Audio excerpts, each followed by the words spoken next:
You know, girls will make videos, man, and they'll be like, "Oh, I just want a man who's only for me. You know, who hasn't got eyes on other girls. I'm so sick of dating men who follow other women on Instagram. Excuse me. You know, why can't I find a guy that's only messaging me?" Here's the funny part about that: if you present them with a man who has no prior experiences in the bedroom, shall we say, or no prior relationships, she will be repulsed by that guy. Okay, noticing a bit of a theme here, guys. When ladies make these videos, the exact opposite seems to be true about dating preferences. It's very funny how that seems to work. Anyway, blah blah blah. Spoiler: there was nobody before her. I had no problem answering her question, and even though it was a step when it came to telling her she was my very first, she was happy to find out, and obviously any concerns or lingering thoughts she had were put to rest with my answers. Guys, if you're someone in a relationship and, you know, your partner is aware that you're not going to leave, or that you're their only option, or you only have eyes for them, what you'll notice is that people tend to act way out of line. Okay, this is why in long-term relationships and stuff like that, the man will start to want to please the girl, or want to do all of these things, try and hold the relationship together. I'm sure many of you have heard that phrase, right? "Oh yeah, I was trying to hold our marriage together. I was trying to hold our relationship together." Gentlemen, there is no holding stuff together that doesn't want to be together. You see what I'm saying here? It's like, we are not Mr. Fix-It to this BS, okay? It is not your duty to go around, "Oh yes, honey, I'll do this for you on this list because you told me to." Okay? Because a lot of times when you're doing that, people are going to look at you like you're a doormat. Your love of your life, the girl that you swear loves you and she's the only one, and she's like, quote, "where is it, the best thing that came into his life," right? She's going to turn on you and go, "Okay, well, why would I treat this guy with any level of respect if he's not going to leave me, if I'm the only one he's interested in," and all that kind of crap. Let's continue. However, when it came to the roles being reversed and me asking her the exact same things, she got very defensive, saying things like, "There's some things you don't need to know." Like, how is that supposed to make me feel? I was fairly taken aback by the way she behaved with it, considering we've joked about stories she's told her friends before. She gave a number of previous partners before, but then a very different number came out a long time later, so I'm not happy with the fact that she'll lie to me about it. That's what sticks in my head the most. What else could she have told me that is actually a lie? She is very hard on not talking about it, even though we can joke around on the topic, but I'm not actually about her. Basically, what upsets me is, why did she feel it was okay to know and ask about my past, but Skyrim was fine until you came along. Empire was nice and lazy. They had been looking for it. Stole that horse and been halfway to Emerville.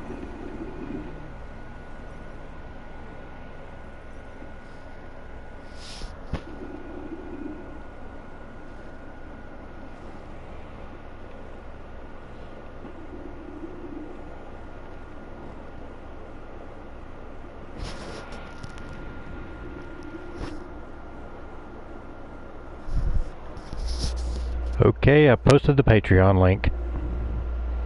Nobody watching, but who knows.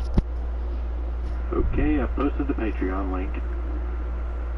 Nobody watching, but who knows. Okay, I posted the Patreon link. Nobody watching, but who knows. Okay, I posted the Patreon link. Nobody watching, but who knows. Okay, I posted the Patreon link.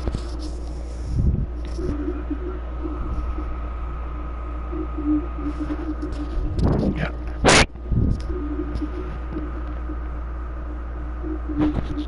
I think there's something wrong with the microphone.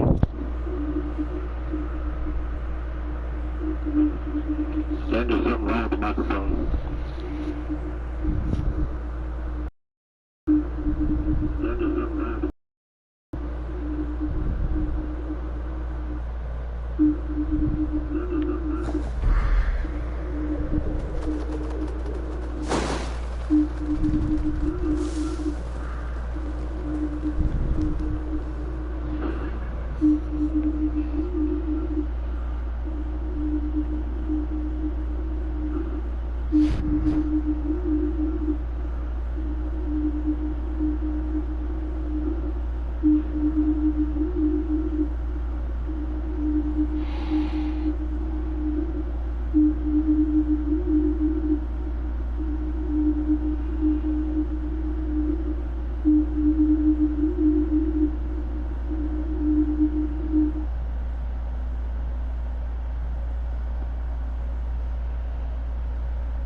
I'm not allowed to say. Her extreme adamance to not talk about it is what gets me thinking there, and she doesn't even realize or understand this. I just want to be given the same respect back, and honestly, how do I approach this? Gentlemen, respect in a relationship is honest. Like, you'll see the ladies throw around the term, oh, I love him, or oh, I don't love him. A lot of people, when they use that word, they're using it so incorrectly, it is beyond belief. Okay, to say that you love someone, man, is like this whole unconditional love crap. Oh, I really like the guy. No. See, you want to talk stats for a second, gentlemen. People who are in married relationships, you lose your job, 70% chance you get divorced. You have mental health issues, 80% chance. Okay, this whole crap of, oh yeah, till death do us part, I love him so much, I love her so much, it's just not the case, okay? You as a guy, you have to provide something to the table. But beyond that, respect, for that exact reason, gentlemen, respect comes above everything in a relationship. I don't care what people say, man. If you've got a girl and she's showing up late all this crap, we covered a story yesterday, man. That was about a guy who went on a date, and the girl was an hour and a half late. I don't know about you, gentlemen, but sitting there waiting for someone for an hour and a half is just absolutely ridiculous. Just ridiculous. And this is something to do with respect as well, guys, and to do with respecting yourself. I've got another story here which I wanted to talk about with you guys today. It is titled, Me, a 27-year-old male, went in for a kiss and got rejected. He's been talking to a lady this month, been doing something every weekend. We've been flirting a lot, and just recently it was my birthday. She woke up at 6 a.m., drove to my place just to give me a gift before I went off to work. I thank her for the gift and go in for a kiss, and she politely says no. I tell her I like her, and she says the same, and then proceeds to say maybe this weekend is when we hang out again. I don't know, it feels like the move I made even after texting her may come off as desperate. Thoughts, also her birthday is in a month. Edit. I'm getting a lot of people on either side of the coin here. Either I should move on or apologize and try to hang out with her again. What do you guys think the best solution is? Gentlemen, I'm just going to, before we dive into this, make sure you leave your comments and thoughts on this, okay? And I know I'm going to get a lot of people just absolutely lose their mind in the comments when I say this, okay? So let me just preface what I'm about to say here. If a girl does not want to kiss you or anything like that, or give you a hug, or whatever the case may be, that is totally fine, guys. It is her decision to do that. Okay, like, let me just absolutely preface that, guys. If a girl is not into you in any way, cool, great, at least now you know. Okay, the part that is frustrating about these stories, man, is what girls will do is they'll pull crap like this, right? She'll wake up at 6 a.m., drive to this guy's place, so you think as a guy, oh, she must really like me, I can go in for the kiss now. Okay, gentlemen, if you're someone who's still choosing to date, still going out and seeing these ladies and stuff like that, I know we got both sides of men on the fence over here, right? We got some guys who are choosing to date, we got some guys who are choosing to not date, which again, can't blame you. Like, if you're on a date with a girl, man, if you're meeting a girl for the first time, please do not make it unclear about your interest. You will waste so much of your time if you don't find this crap out to begin with. Okay, just set the tone. When you meet the girl, okay, walk up, give her a hug. I don't, none of this handshake bull crap, none of this polite gentleman just instantly show her flowers, okay guys? Walk up, give her a hug, establish the fact that you're a physical person, because a lot of what happens is guys will get into situations like this where they'll be seeing a girl for 2 weeks, they'll have never held her hand the entire damn time or anything remotely close to that, and then all of a sudden they want to show her that he's interested in her physically. Guys, you gotta set the tone for this crap. Like, girls know that you're interested in them, but they'll waste so much of your damn time if you don't make it apparent and sort it out really quick. If she's into you, great. If she's not, that's totally cool. But man, this whole How the hell did I miss that? Waste so much damn time on it. So much damn time. And really, guys, at the end of the day, it's about saving your time, okay? Because that is time you are not going to get back. Alright? Like, I'm so sick of seeing men go on dates and, oh, we went on 5 dates and then I gave her a peck on the cheek after buying her $500 worth of dinners and dates and all this crap, man. Oh my goodness.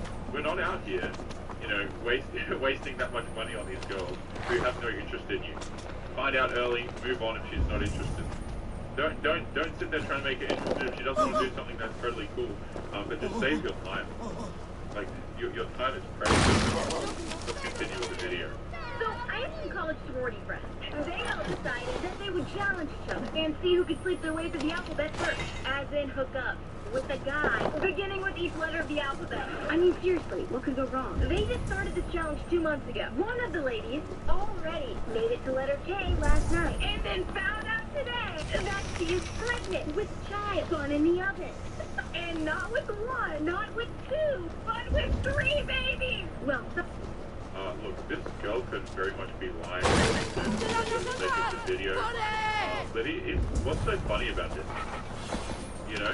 Like, I don't understand what's so funny about this. This whole thing of like, oh yes, you know, we're gonna potentially throw years of our life, and not to say that children are a waste of your life, guys, okay, but what we're gonna do is we're gonna take the years of our life, and we're not gonna prepare for them, and we're just gonna jump into a situation. We're just gonna be totally irresponsible.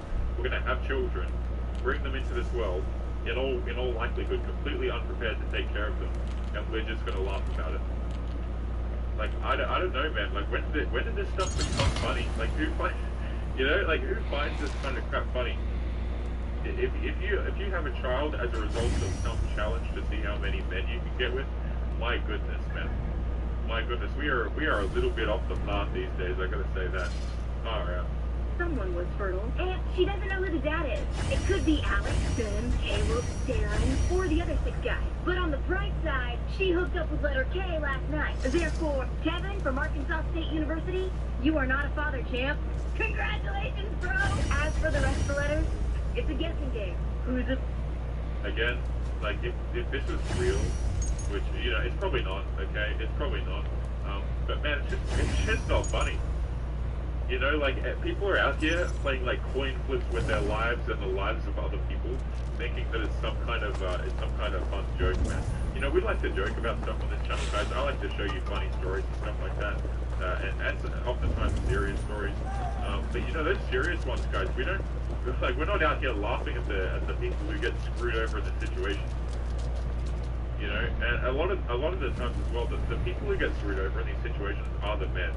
Okay, because you're going to be the person that's on, you know, on the hook for child support or something like that. You're the one who, as soon as something like this happens, you have no ability to sway the outcome. Okay, depending on where you live, but for most places, I'm pretty sure it's like you literally just cannot control anything after something like this happens. So when I see this, what I see, guys, is when we watch videos like this, is yeah, let's laugh about the fact that we just took agency out of so many people's lives all at once. You know, isn't that funny? And that is one cool thing. You can actually pet the animals, like the dogs and the cats. Look, go and have your fun. Who gives a crap? Okay. But the thing is, if you want to raise a kid, a stable family unit is super important. And I'm just not sure how you would get a stable family unit if the girl does a challenge like this. You see what I'm saying? Like, how are you supposed to get a stable mother and a stable father in the picture at the same time when the girl is going out here and engaging in behavior like this? That just makes no sense to me. And all these girls who will say, oh, you know, I had all my fun in my 20s and stuff like that, and I was with a lot of guys, and I did all of these crazy wild things, but you know what, I'm a great mother now. It's like, all these ladies want to make videos and say, well, I'm the exception. You know, I'm the exception to this, or I'm the exception to that. So what, I did all of these things. It doesn't matter. My past doesn't matter. Your past absolutely matters, alright? About to be a dad of 3! You know, it never ceases to amaze me when the mother of a child refuses to allow the father to have a role in the child's life. This man, obviously, we've seen a few of his clips before. I believe he does this professionally. But unfortunately, if you watch my channel for a while, gentlemen, maybe you're someone who binge watches the videos, or you've been liking the content, this is no longer a surprise. When I see videos like this, and this guy just said he still gets surprised by mothers denying fathers the parenting time. It doesn't surprise me anymore, gentlemen. It really doesn't. Stuff like this, stuff like, you know, girls taking men through the courts, taking all their crap for literally no reason, right? Other than pure greed. It's not surprising. You want to talk about relationship dynamics, gentlemen? You want to talk about the things that happen to people in relationships, both men and women, by the way. It is not surprising. Okay, like, look, I'm gonna record another video after this, gentlemen. As you know, I try and get out 2 videos a day. I have a lot of Reddit articles pulled up that we can talk about, and they are not hard to find. All I have to do is go to any relationship advice subreddit, right? And you will find stories like this. It is not a surprise. People want to say, oh, Taylor, you're cherry picking stuff. Oh, all of these scenarios are totally unrealistic. We go through a bunch of scenarios every single damn day, and a lot of them, like, yeah, they're compilation videos like this, but a lot of the videos I choose, a lot of the Reddit stories we cover together and we look over, they're incredibly common. So this kind of crap is really sad to say, man.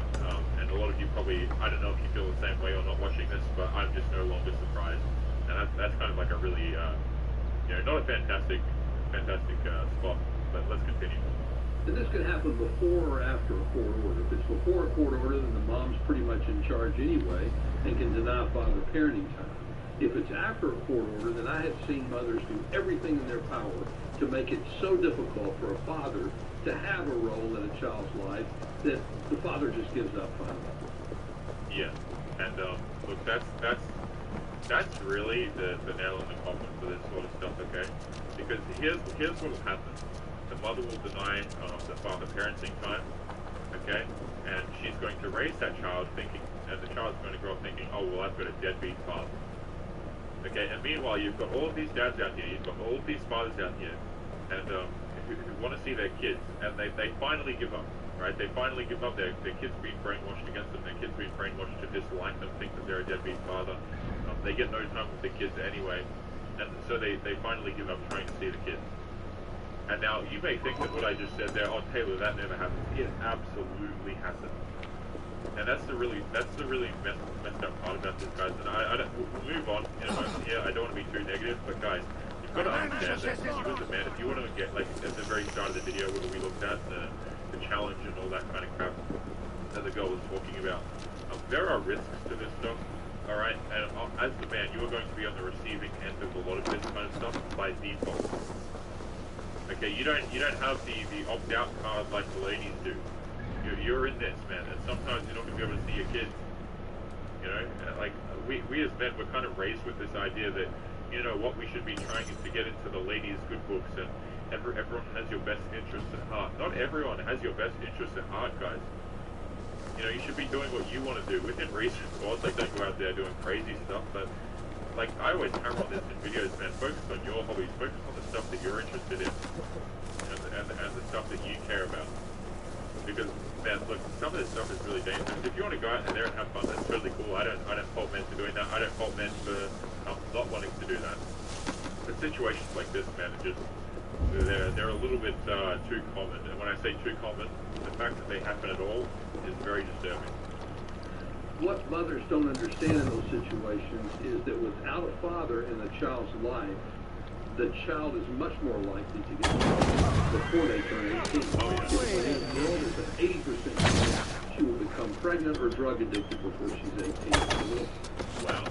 I did not know that right there. I'd have to check that, but I tend to believe it. That's a little bit crazy. There's an 80% chance that he will become a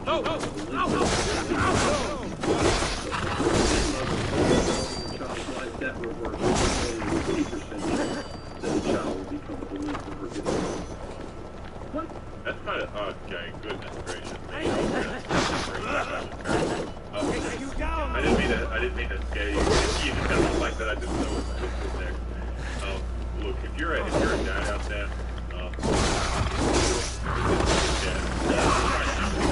every video, man. But just be concerned about the people that you're associated with. Like, there are girls out here, particularly, like, there seems to be some communities in America that I've seen, man. Like, obviously your laws are different and stuff like that. But I swear, some ladies in some areas over in America just have an absolute vendetta against men. And even if you're the funny part about this situation, as we crack back in a moment, guys, is like, even if you're the best man, like you're a good choice for the father, you're a great guy, you'll get types of ladies out there who will just say, you know what, it doesn't matter, I'm going to drag you through this anyway. You know, there are some brutal places to live that are definitely against men. legislatively speaking.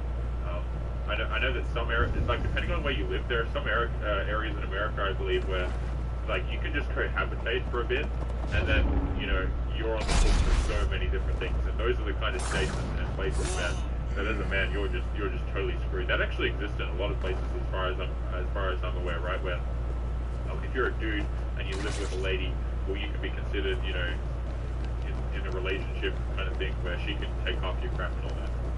Right, and a lot of these places where laws like this exist, girls will literally be there and just go through this stuff just to be mentioned and just to get some free money. Let's continue. Hey! Got you! Right, that's about it.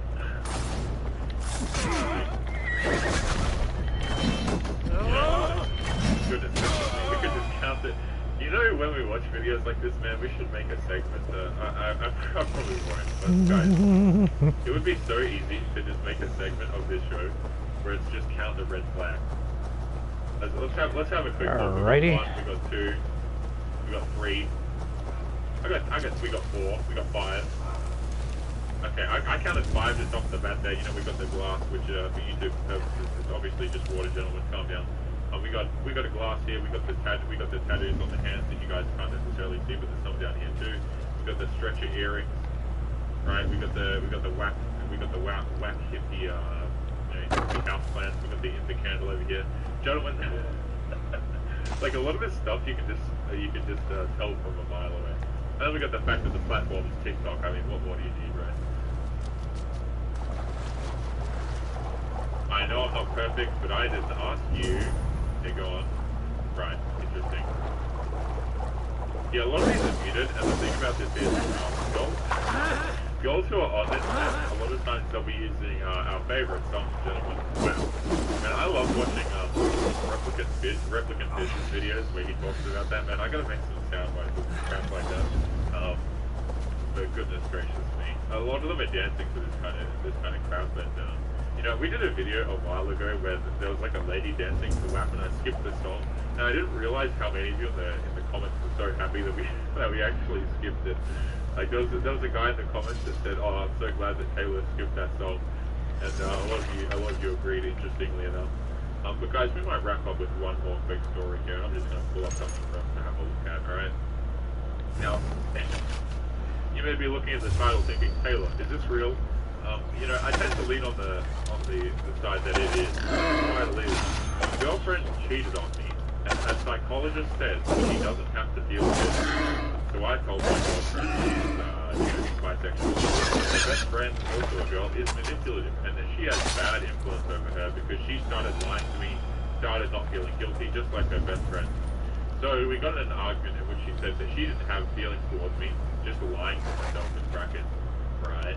And she still has feelings, and I said nasty things. So 1 week later, she kissed her best friend as her first kiss, just to do it in spite of me. And she said I didn't have feelings towards her, so that's not cheating. And her psychologist said it's normal, and she shouldn't feel guilty when it's tearing me apart. What should I do?" You know, we talk about therapy kind of very rarely on this channel, gentlemen. But I will say this, if you are going to, look, if you're someone who's in need of help, I would encourage you to seek therapy, alright? But just understand that therapists occasionally will weigh in with their moral judgments, alright? And when I say occasionally, some are more liable to do this than others. But as a man, I would encourage you, if you're going to see a therapist, make sure you see a good recommendation that I would make is an older gentleman who you actually respect. Okay, you got all these ladies going out here getting into therapy, right? And they're seeing these ladies who have gone through 4 years of school, however many years of university necessary, terrible situations in relationships themselves. Like a lot of these psychologists these days, you know, they got the tattoos, they got the cats ready to go, and then you got the girls going to them for their problems. And it's interesting that the girl in this situation is the one going to therapy, you know, despite her crappy actions. These stories, man. But anyway, I think we're going to leave today's video there. As always, gentlemen, I just wanted to quickly bring up before we ended the video, make sure you check out the art competition if you're interested in entering. We've already got some fantastic submissions, guys, so if you're interested in entering, the details for that will be linked below the video. And and submissions need to go to mrbeans11@gmail.com. Don't be emailing me over on, don't be sending me messages over on Discord and Instagram and all that stuff, guys. If you're submitting artwork, make sure you go through mrbean11@gmail.com. Well, these look all tore up. Obviously, and if your artwork is used for the show, you will be credited wherever it appears. So if I use it for multiple videos, guys, you will be credited and all of that juicy stuff. So if you're interested in that, the link for that will be in the description. Make sure you read it before you submit stuff, guys. But we're going to leave today's video there. As always, make sure you take care of yourselves, and I will see you boys in the next video. Peace. Okay. Ooh. I'll be right back. Hey viewers, welcome to Tucker Carlson Show. Happy Friday. We've learned a lot in the past 5 days. Maybe the most important thing we've learned is that Joe Biden is not capable of running the country. Joe Biden is enough. Saying it out loud is not an attack on Biden, it is a person to feel sorry for. Collectively taking into existence or something like a drunk man trying to cross the street, careen into a prepared remark. There's no joy in watching any of that. It could be any of them someday, and probably will be. It's not Joe Biden's fault he can't think clearly. It's an indictment of the people around him. In the months before last November's election, Joe Biden's own family knew perfectly well that he was in profound cognitive decline. They were worried about it. They told other people they were worried about it, which is how we know. But they did nothing to stop Biden from running for president. Neither did Ron Klain, who's now the White House chief of staff. Klain is highly familiar with Joe Biden's humility. He works there every day. So does Mike Donlan, Steve Sperling, Stephen Wright, and the rest of the people making decisions in this country, very much including Barack Obama. They all know. These are hard, cynical, and clear-eyed people. They have worked with Joe Biden for many years. Not one of them has any doubt that Biden is failing. And now that's obvious to the rest of us. Anyone who's been paying attention or has already caught on to this, of course. But until recently, he was in...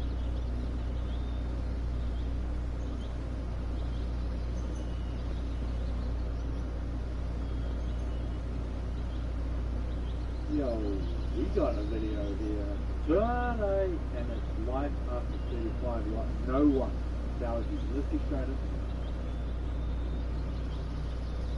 While I was on cruise, I wanted to take a close look at Europe's third super civilization, which was known as the Minoans, and they were at their height in Crete around about 2000 BC. I've been interested in history. Virtually all. Oh, for anybody that's wondering why I'm taking the and ancient history has always captivated me. So I was anxious while I was in Crete, not just on long way, to discover as much as I could about these most incredible people. If you get the chance to read anything about the Minoans, you will see what an amazing civilization they were. And the very first day that I was in Crete, and I was walking down the street looking at the shop windows as you do, and I saw that. That is called the face boxes. You can't get any idea of scale looking at that picture, but if you think in terms of a... I'm going boar hunting. DVD, No, actually I'm going hunting. It's just a little bit bigger than that. It's made of baked clay, and it was found in the ruins of the Palace of Phaistos. I wonder if I should do some unboxing videos for things too. Discovered at the beginning of the 20th century. May do that later. And it dates Oh, I'm also probably going to swap over to BC. It captivated me the moment I saw a copy of it in a shop window. It was a big blown-up photographic version that I saw. So I will say this much, at least I am thankful that I have not seen as many broken things as some of the other Assassin's Creed games that I've seen people have issues with. I'll see things like this, like floating rocks, or essentially a tree that's not on the ground. I think it's cool. I'm not sure if it's a collision detection issue or if it's just a some people think it's a hymn, some people think it's a ritual of some sort. But what fascinated me most about it was just all the characters on the... I get the feeling he was getting ready to charge at me. Anyway, I don't think it was collision detection or they just didn't quite made it to the ground the way it was supposed to. But it is what it is. And we will keep on marching. On both sides, as if they were symbols indicating words, but nobody knows. The Oh, reason that the spiral within which the symbols are found fascinated me is because I already knew, particularly from long walks around my own home in Yorkshire and up on Ilkley Moor, just how important the spiral was to our own ancient megalithic ancestors. And I had read, and I believed it was possibly the case, that to those people the spiral probably represented the passage of time.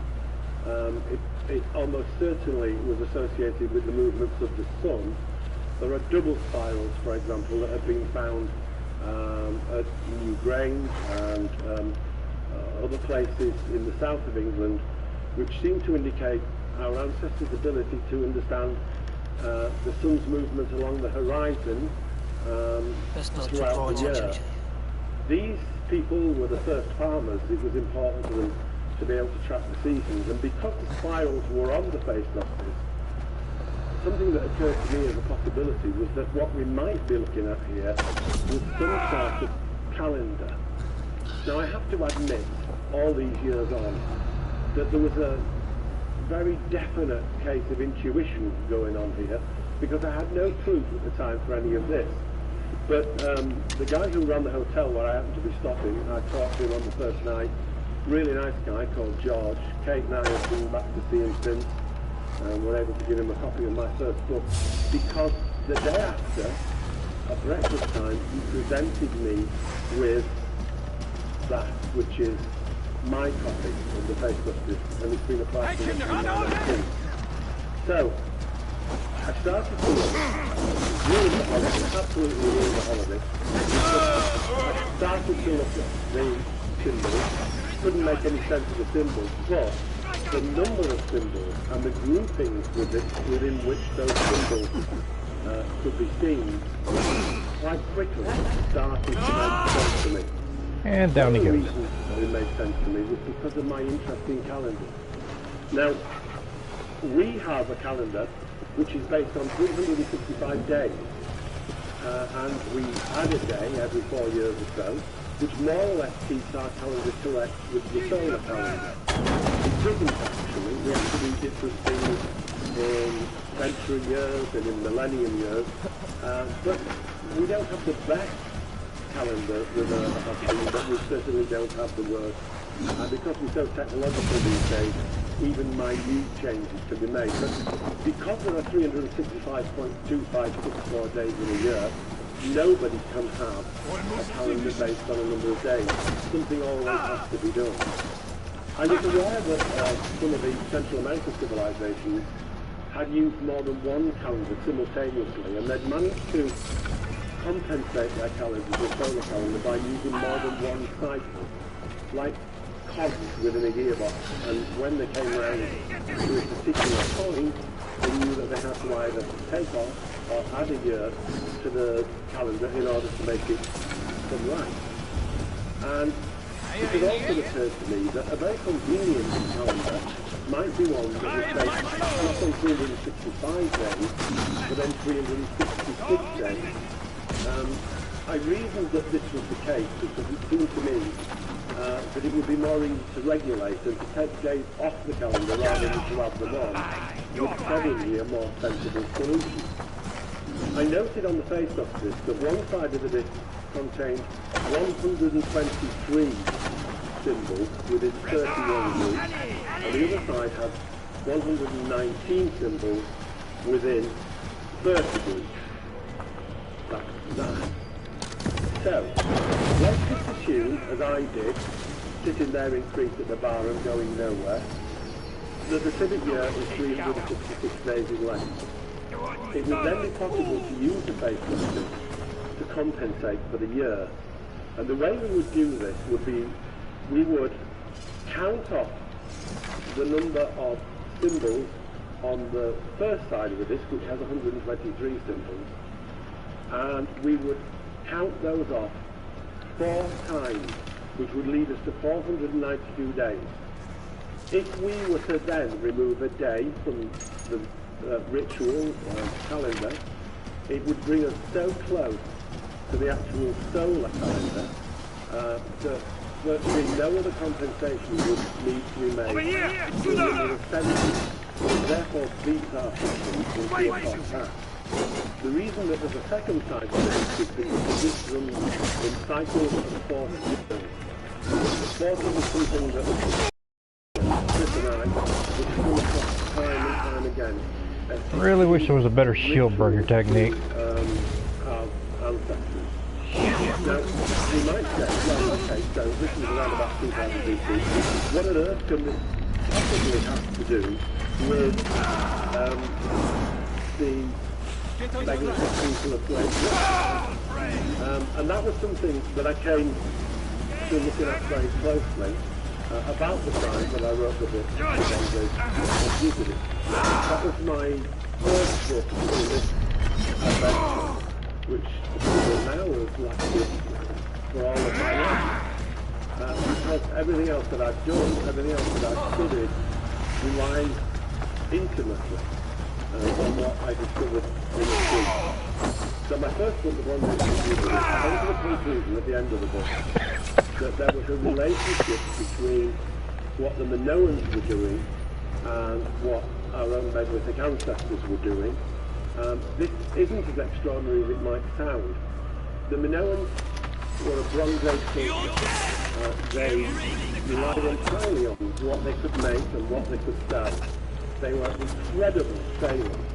They travelled all over the Mediterranean, and although there's no absolute definitive proof of the fact, they almost certainly also came through the Pillars of Hercules and up to the southwest of Britain, because the one thing they wanted more than anything else was tin.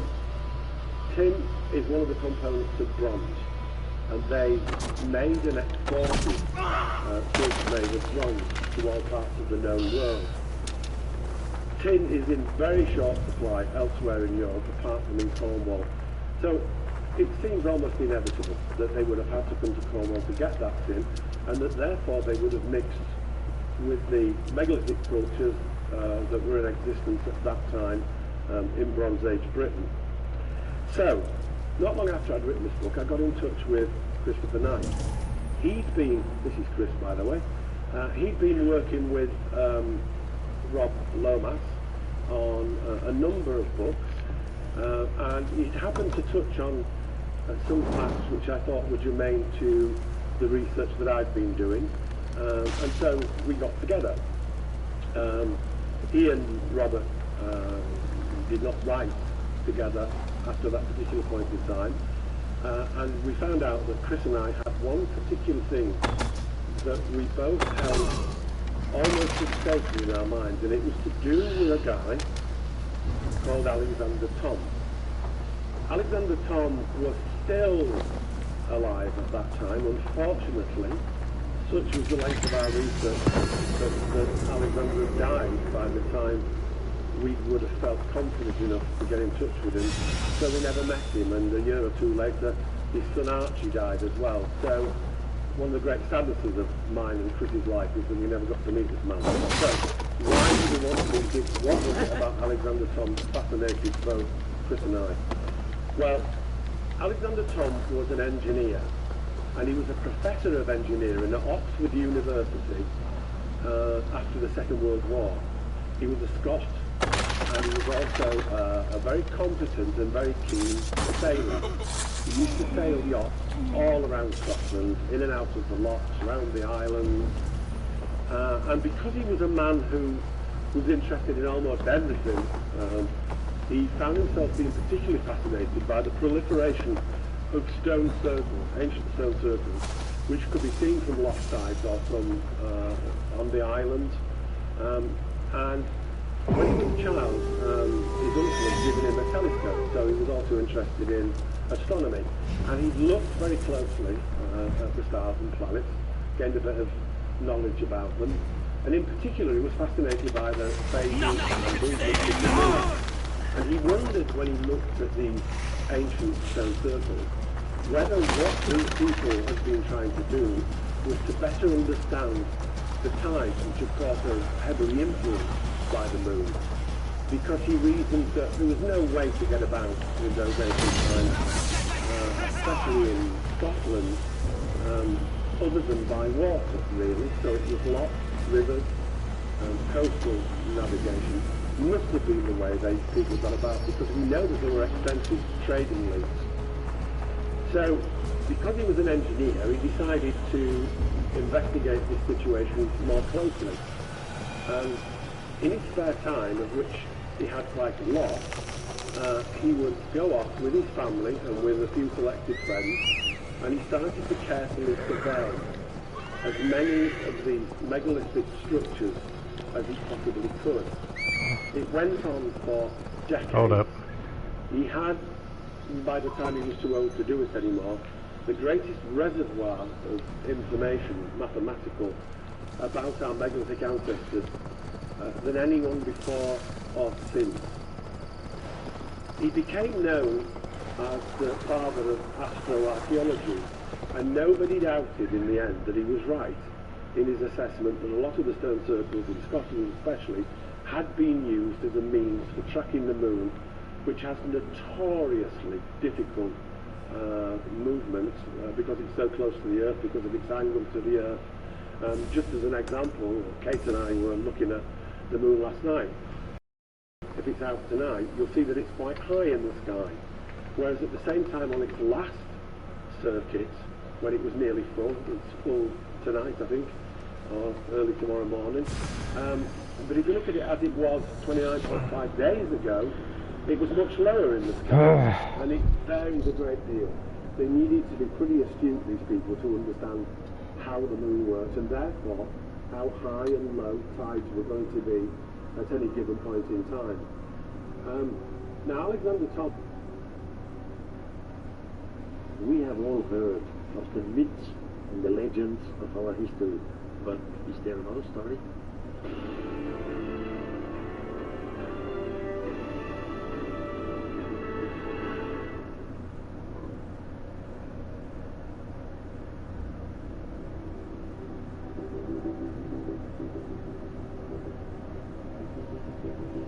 These holy places, they exist since eternity, since Stone Age time, so nothing has changed.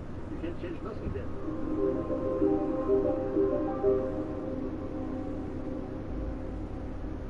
I had a speech in Delphi some years ago, and after my speech, there were a professor of archaeology, and yo, we got a video here today, and it's life after 35, what no one tells you. Let's get straight into it. A lot of women don't like to admit that they're getting older, that they're struggling, or that they're drowning, or that their life is in a shambles, or that they're clueless about men. And a lot of women don't like to admit that they've made a ton of mistakes when it comes to men. They get in. End it right there. They don't want to admit. They don't want to admit that they've made any mistakes, let alone a ton of mistakes. Yeah, I saw a quote where they just go to sleep butt naked, and then they decide whether you're still angry at them or not, because they're not going to really apologize. Oh my god, these loading screens take forever. Wonder if I get a PS5 if it'll take this long. Magnifique. If you want to do more, I'll be here. To get on the right path. And we're not having these conversations with our mothers. Do they suffer in silence, or do we have all of this daytime television, all of this social I did not take you for a lover of cats. I am not. One of the rebels they picked do it up actually during get a a lot mission. of the Nearly frustration cock full his a lot of life. these articles, Animals they're true doing good heart. guys after That the cat will be a loyal catastrophe. companion to the end of its life. I doubt it. Felines are crafty. Just ignoring sly. these so-called They good follow guys. their own These instincts. too fast. Much like My myself. grandmother. Once he has had his fill of food and drink, I predict a quiet disappearance. Speaking of disappearances, the loyalists grow fewer. Our missions are going well. Am I detecting some sentiment? We are making small change, but boring. it is not enough. Would It you matters even not, listen? That's so long as we really make the a key profit. point. Even What if do you you were want to told do? these things, would it have changed? Or would you have still just had the Time made plan for improvements. garden tool summer? No one tells women about the gradual shift that takes place in women's life after 35. And it's a real transition that should be talked about more openly among women. But we live in a society that She just loves the way I saw it, because the people that are potentially buying the cars, who cares about our opinions, right? We just have to accept That's all for guy now. that's So done what will it be? 100,000 miles and still pay full price. Don't know about that. Sex women to stay Show me what it's like. forever. But the truth is we all age, and as women, we all have milestones in our lives that we'd like to accomplish. But after 35, many harsh realities tend to kickstart depression in women. If you really had these milestones you wanted to accomplish, you would have set the goals and you would have accomplished them. But you would So it begins. just enjoy Good it, luck, right? Like you said, you're the one that said that they're deadbeats. Well, guess what? You chose them. So you have to take that accountability of you had bad discernment, you weren't listening to potentially your father or brother, might not even had those because society has decided that it's better to just have upside down town. Especially when they don't understand how to be hypergamous. So let's get into it. What women don't tell each other after 35. Let's start with independence. You know, that being independent after 35 and doing it all wears you out. When you're young, you can be Miss Independent. Yeah, when you're young, you can do it. But can you? Can you really do it and handle it and do it for the 40, 50-year career? I would like to That's see what you have to debatable. start. We're starting to see people burn out of certain industries, like a doctor. They watch the TV programs and they think that's what it's like to go to work for a little bit, sort of dating with George Clooney. But then they realize that they're on 12 days in a row and then they're doing split shifts. But after 35, doing it all tires you. It's called attrition. Mileage is called the struggle or wear and tear. And after a while, doing it all, ladies, becomes very taxing on the body. And while it seems to be the... Why is that? We're going to take a step back and wonder why it's potentially more taxing on certain bodies than others? Or we're going to continue with this lip I'm service off. that Be well where fed. everyone's the same. Except we go out onto the soccer field, we go out onto the basketball court, and we find out, oh, that's just what we say to make each other feel good. standard that a lot of black women have set for themselves. Doing it all and having to do it all is stressful and it zaps your vitality. Because the energy that you had in your 20s will not be the same in your mid-30s. Moving on, after 30. Plus, you're just literally draining yourself. You're giving up all of that youth and fertility for that CC. And potentially that energy could have been going elsewhere. Potentially you could have been bearing and raising the next generation. But no, gotta be, just gotta enjoy those years and then hope some sucker, some beta will pick up the slack. 35. No one cares how hard you work to be Miss Independent. Ladies, when you work against your feminine nature, it starts to grind you down. And it starts to affect your looks and your feminine output. So if you're independent, but you look like hell, no one really cares. Because being a do-it-all, workhorse... This is someone, I mean, I guess I've got a hoodie on and glasses, but but this is someone that's saying this from the position of not showing themselves, talking about the wear and tear. And we can only assume that, yeah, for sure. Enjoying the CC and having the party lifestyle, even guys, even Charlie Sheen, even people on Tiger Blood or whatever, you just can't do it forever. Sport makes a woman masculine. It makes you rough around the edges because doing it all taxes the body. And this is why so many sisters are broken down body-wise. Because Miss Do-It-All doesn't have the time or energy to invest in her femininity. She doesn't put herself first because she thinks... That's assuming you even want to invest in your femininity. I think people seriously want to compete. They want to be argumentative and combative. It is like a competition. Then they'll try to play innocent and say it's not, but really it is. It's one big competition. Wants to do it all alone. Yoink. Herself. So just like no one cares about how cute a Dusty is after 35 if he's broke, no one cares about how hard you work because people will start to judge you on other areas of your life, like having children, not having children, having a husband, having security, having a family. After 35, people aren't really impressed with career women. They're impressed. I don't know if they're really ever that impressed with it, if we're going to put that in the proposal, because that needs to be debunked right now. And the guys that are interested in it, raise your hands and say, yeah, I want that. I want to stay at home and do the daddy role. But I don't know. I'm not really seeing people say that they want these career ladies. With women who have it all. And I know that's things to hear, but it's the truth. Feminism doesn't prepare women for the judgment that comes with life after 35. Moving on. If you're still single, ladies, dating after 35 becomes an absolute nightmare. After 35, picking in the dating pool are slimmer than slim. Bingo. Because you should have cashed in. That's when the casino starts to really backstop. You stay there and you just kept on playing blackjack, kept on throwing it to the roulette, and eventually the casino wins. You've got to cash out early. Smart. It's hard for them to turn out this money. Especially if you have a woman who's dating around for You've already got the sustain. You're never going to meet the next because you don't get anyway. I almost wish they'd put in some kind of perk where you could actually control the wolves. Make him a wolf master or something. You, as a single mother, may be looking for a stepfather for your child, like Sierra. How crazy is that? A third wife thing. What an amazing society we cultivated. We're getting there's zero stability for children. But she's an exceptionally beautiful celebrity. But for regular women over 35, men tend to have a lot of baggage around this age because they're broke. They don't have any money to date or to impress the women that they really want. And that's very frustrating. At 35 they're broke? I mean, maybe. They're potentially more broke in high school and college. They actually might, if they were on their purpose doing their apprenticeship, their business, they might be starting to make that money, and then in their 40s and 50s they start to thrive. So 35 still potentially, guys can start at that age to be putting a little bit of coin up. Frustrating for them.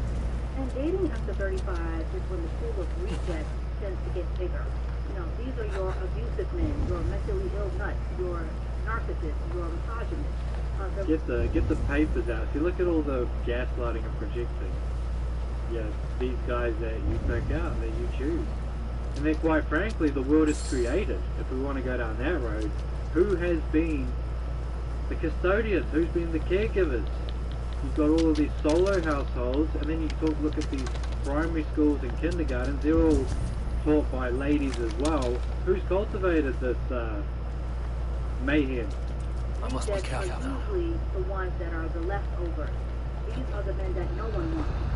This is why it's important for women to understand hypergamy, to win with hypergamy. And the younger the better, because dating after 35 is tough. Moving on. Win with hypergamy.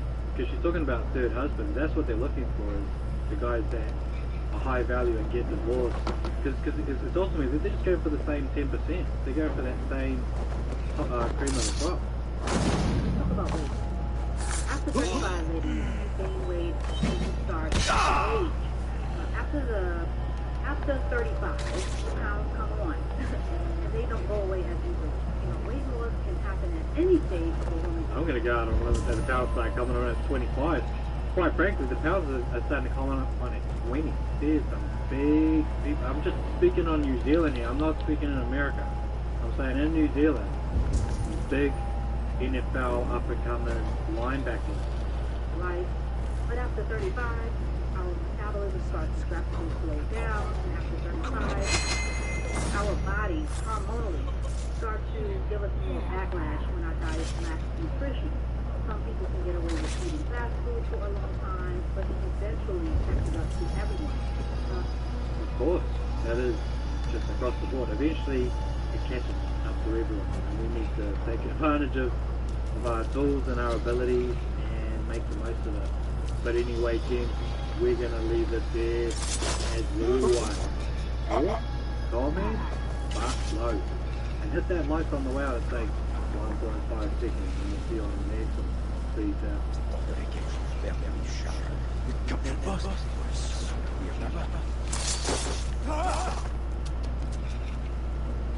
The talent Taliban causing sheer terror on the streets of Afghanistan. Despite promises of amnesty, sources telling us the group is in some areas going door to door and hanging anyone who works with America. A new video shows the militants firing on a group of protesters, and despite awful reports like that, the Pentagon spokesperson was unable to say last night whether or not the Taliban is an enemy. Does the U.S. military consider the Taliban an enemy?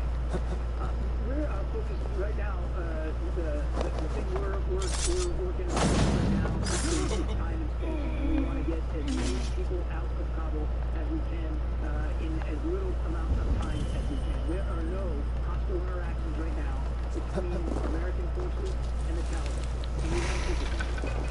That comes as a new report sheds more light on the American equipment that is now in the hands of the Taliban. The terror group apparently getting everything from planes and guns to night vision goggles. Here's our very own Jennifer Griffin on that. We are looking at images of the Taliban. Barely 2 days since we took the Saw, and now gone. Man, I blame Herbrick. He must have been sleeping in his And now they're flooded with $85 billion of American weaponry, and not just small arms. Small arms you can get anywhere, but it's the advanced communications, the equipment that you can use to move around the battlefield. That's something Russia and China would love to get their hands on. There are advanced weapons. You have warplanes that were left behind. You have so much. We have just flooded this country with weaponry. Might be worth So, Megan, I know you're keeping track. Of the weaponry, I want to just point out something in terms of terror. Also, the terror that we need to worry about is Al Qaeda again having a sanctuary in Afghanistan by the Taliban. That in the press conference, Biden was asked.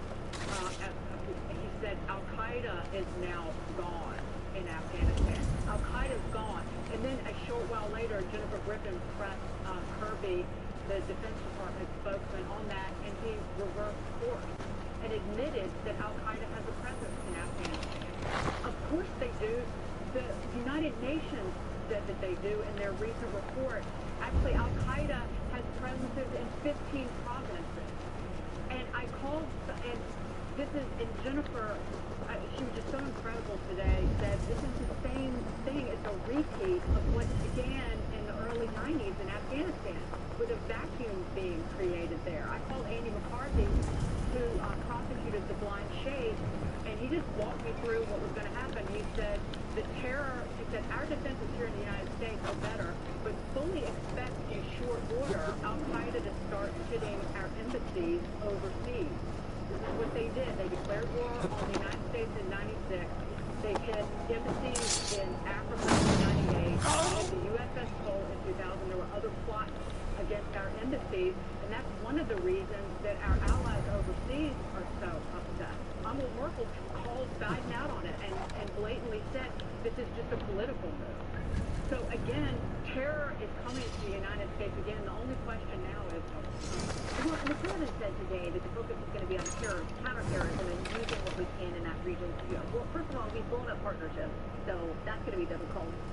But there was a reporter who actually stood up this afternoon. I can't remember which outlet, Richard, but he asked the president. He said that's going to be our focus, but clearly we didn't monitor this situation accurately. So how do you tell the American people to have confidence in what we're doing?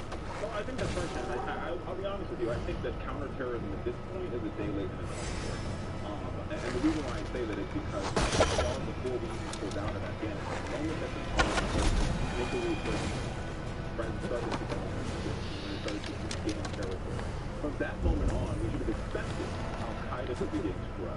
And the moment that we saw former presidents start to negotiate with the Taliban was the moment we should have realized. Well, to be honest with you, I think this is where we as the American people can correct the strength of this earlier this week, is that our leaders in Washington, what they're going to appointed and elected has been misleading us for a very long time.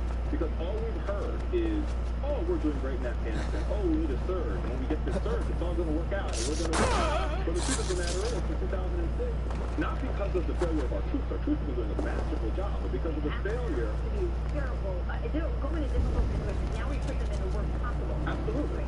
And because of the failure of Washington leadership, both in Congress and at the Pentagon and at the White House, with various presidents, numerous presidents, here we sit today with the most armed Taliban ever, right? With the most sophisticated weapons of the Afghan. Hang on. And Taliban, like I said at the beginning, is a day late and a dollar short. Well, and now we're in the situation where we have to get people out who are there. We've brought up these partnerships that would have helped us to get people out of there. I'm talking with the military folks who have now been able to get civilian and private charter planes that will come in and out of there. They cannot get the State Department to approve those flights for clearance to assist our military to get people out. They say that the administration, by their account, is in disarray, Jesse, and this extra help that is standing there is inside. While people wait. I'm not shocked by it. We've heard the reports, empty planes flying up on that. We have a deal with the Taliban. No offensive weapons, no offensive violence against Americans in Afghanistan. Need to get on the other side. Trump struck that deal. Biden is a party to that deal. But when he pulled out in such a sloppy way, we lost all leverage. So now the Taliban controls everything that we're doing there. And are we saying the Taliban is just letting everyone through? No. They're blackmailing people. They're Americans up. Maybe they're not shooting them dead on the streets, but it's not easy. So Joe Biden is terrified to say anything until he gets out. It's going to raise hostility. And he's terrified to do anything, because if he sends commandos to go extract Americans in Kabul or the countryside, and things go sideways, and a U.S. soldier dies, or God forbid an American citizen dies, Joe Biden has blood on his hands, and that's going to domino, and the whole country is going to explode. So right now he's tiptoeing around, he's at the mercy of the Taliban, he's throwing around money like it's crazy, and we have a deadline coming up, and after 9/11, who knows what happens. Greg, are we trying to play nice about the Taliban publicly so that we can get our people out? I have no idea. I think that today, Joe Biden said that terrorism has metastasized around the world. Just months ago, not even a month ago, it was the number one threat. So now we know that he was lying about that. There is reports that the FBI found scant evidence that the riot at the U.S. Capitol on January 6th was the result of an organized plot. We all knew that. We saw that with our eyes. But we had to play along with this stupid fantasy delusion of white supremacist phantoms. And so what happened was you had General Milley, wanted to get at the root of white rage, which does not sound like a general consumed by winning wars. That was his priority. So what we were told by our military head and the President of the United States is that Americans were a bigger threat than Islamic terror. They used those words. They said it was bigger than Al-Qaeda, bigger than ISIS, and that was recently. So I see a definite link between the internal loathing of our country by our leaders and this subsequent lack of forethought in this withdrawal. Like, you are preoccupied with these phantoms of this systemic white supremacy of which there is no proof. That has to take up time and effort, replacing intelligent thought about war and withdrawal. I'm not saying you should be concerned about these issues, but the military should have been focused. They should have had their eye on the ball. Military heads. The leaders should have their eye on the ball. They're too busy playing war. Now, fighting against white supremacy and also fighting against terrorism. As I say, obviously social, right? Without the terror, what's happening in the best way. Hey, Sean Hannity here. Hey, click here to subscribe to Fox News YouTube page and catch our hottest interviews and most compelling analysis. You will not get it anywhere else.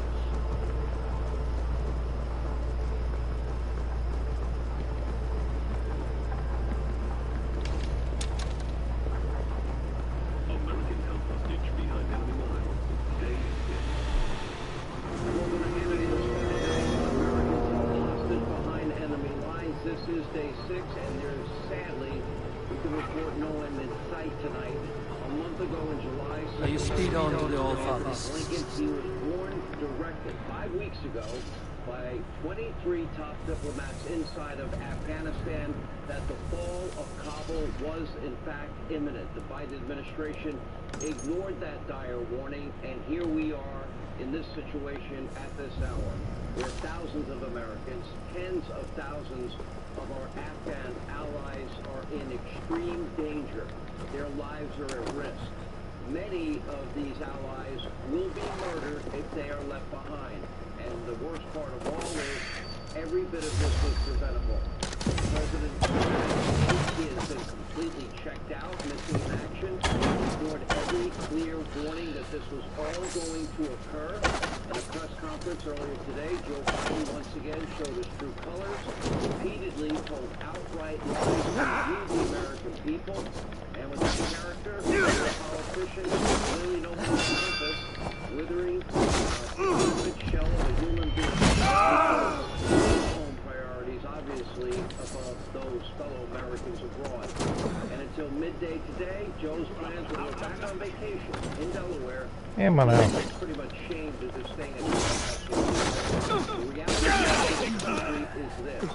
We really don't have a president genuinely aware and capable of just watch Joe Biden lie again and again today. Take a look. As we continue to work the logistics of evacuation, we're in constant contact with the Taliban, working to ensure civilians have safe passage to the airport. Safe passage to the airport. Please tell me he's not serious, because his own State Department sent a memo to those trapped in Afghanistan again today, reiterating, quote, the U.S. government cannot ensure your safe passage to the airport. Oh, and the gates might change from time to time. Maybe Joe didn't read his own State Department memo. And look at this. In a briefing call with lawmakers, Lloyd Austin said Americans have been beaten by the Taliban in Kabul outside of the airport. Some were beaten with rubber fan belts. Joe Biden clearly lied. His State Department and his own Defense Department are highlighting these lies. The Taliban is absolutely not allowing safe passage. Watch with your own eyes. That said, we have no intelligence that Americans have been unable to get there. The question, obviously, that that's where we're reporting on the ground. I mean, just simply more. I don't think so that I can leave here because they're not allowing anyone to go inside. The most intense part was getting into the airport itself. It was just heartbreaking. People pushing, scrambling, crying, screaming, children crying out.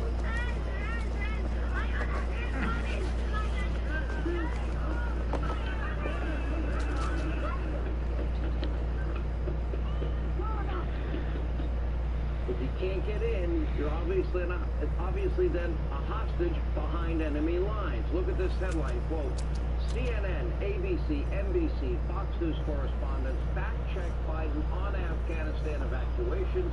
The reality and the rhetoric are miles apart. Our very own Jennifer Griffin said, quote, I'm having a hard time digesting what we heard because I couldn't fact-check it in fast enough in real time. Sometimes we are lucky, other times we fail. We will roll the dice. Control the perimeter. The people controlling the perimeter right now, that would be the Taliban. And if people can't get inside, how do we get them home? It is so sad that even Joe's friends in the media cannot and will not be able to shield him from this crisis. And frankly, what do you have? Reason?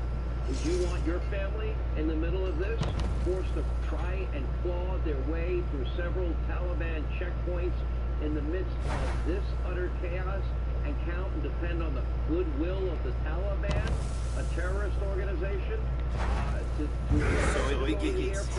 Good luck.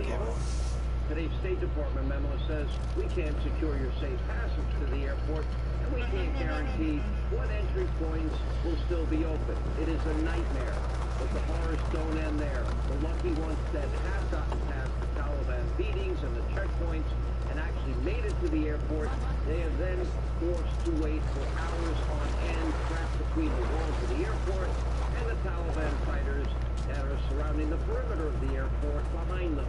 Others are forced to move from gate to gate to gate until they can find one that is actually open. The gates open and close at a moment's notice, and in between each gate is another Taliban checkpoint. According to reports, the Taliban are using these checkpoints. They are searching for anyone and everyone on their hit list. And to make matters even worse tonight, for over 8 hours today, not a single flight took off from that airport, Karzai International Airport. Not one. The primary reason for the holdup, only a handful of countries are now actually accepting our flights, including Qatar, which they are now saying are at full capacity. They do not have the capacity to take any more incoming flights. And meanwhile, the ever so compassionate Joe Biden is blocking Afghan refugees and their families from flying to the United States. I thought that was a promise to them that if it ever got this bad, we would get them out. They don't have to stay here forever, but we promised them to get them out, because they will die. And get this, according to Joe Biden, all of our allies, every one of them, they're applauding his heroic leadership. Okay? Another line. Take a look. I have seen no question of our credibility from our allies around the world. I've spoken with our NATO allies. We've spoken with NATO allies. The national security advisors are in contact with NATO allies. As has I keep going to defense. The fact of the matter is, I have not. As a matter of fact, the exact opposite. The exact opposite is we're acting committing to what we said we would do. Here's a headline for you, Joe, from the Telegraph. Quote, British Parliament holds Joe Biden in contempt over Afghanistan. Here's another. NATO allies urge rethink on alliance after Biden's unilateral Afghanistan exit. And another. UK, French, German leaders blast Biden over Afghanistan. We thought America was back. Joe Biden abandoned our allies, our friends, our partners, and even our own fellow citizens in the middle of the night, frankly. But don't worry, according to Joe, little chaos was bound to happen. That was all factored into this, he said. And there's no reason for us to begin to be in the region because Al-Qaeda, he thinks, magically has disappeared. Somebody told them that they were released from prison just days ago. Take a look. What interest do we have in Afghanistan? We went to Afghanistan for the express purpose of getting rid of Al-Qaeda in Afghanistan, as well as getting Osama bin Laden. And we did. The Pentagon said the exact opposite, that Al-Qaeda is very much alive and well in Afghanistan, working alongside their Taliban partners, and we don't even have an embassy presence or intel assets left to counter any threat. And maybe Al-Qaeda has access to massive stockpiles, billions of dollars of sophisticated weaponry that we left behind because there was no contingency plan. Thousands of guns, armored vehicles, yep, even Black Hawk military helicopters, night vision goggles, ammo, uniforms, you name it, they got it all. Look at your screen. These Taliban fighters are now mocking the United States of America and their own propaganda, dressed up in gear taken that we left, that Joe left them from U.S. stockpiles. One notorious global terrorist was even pictured with a U.S. M4 rifle flanked by other terrorists wearing U.S. military gear from head to toe. There's no plan to recover our gear or weapons, no plan to get rid of them or destroy them. There isn't even a plan to rescue our fellow American citizens, yup, that are held behind enemy lines. Get to the airport, says Biden. Trust the Taliban. They've guaranteed safe passage. Games are fucking over. Rules of engagement, they will be exterminated. I don't give a fuck about it. Which I'll fucking, yeah. The Taliban feared President Trump. They realized that their actions would have immediate and dire consequences. And as a result, no Americans were killed for well over a year. The last year of the presidency. Now, no one respects Joe Biden. The Taliban, our geopolitical foes, Russia, hostile regime, China, Mullahs in Iran, they're all watching. And guess what? Our allies don't even trust us at this point. And according to a breaking new report from Bloomberg, Biden promised G7 leaders the U.S. would keep a security presence in Afghanistan to keep Kabul safe, and then utterly failed to keep that promise. Well, tonight, I always say, let not your heart be troubled. My heart is troubled. Our fellow Americans are in deep trouble tonight, behind enemy lines. Our friends, our allies are in deep trouble, behind enemy lines. You know, leave no man or woman behind. Well, Great Britain and France, to their credit, they sent in troops to Kabul to escort citizens from Kabul. Okay, those are cows. I am not attacking cows. We have the best military fighting force on the face. Kind of wish I could pet one though. Yeah, Americans now can't get Posse. to them, held hostage, and they're behind enemy lines day 6. Joining us now with more. Hey, Sean Hannity here. Hey, click here to subscribe to Fox News YouTube page and catch our hottest interviews and most compelling analysis. You will not get it anywhere else.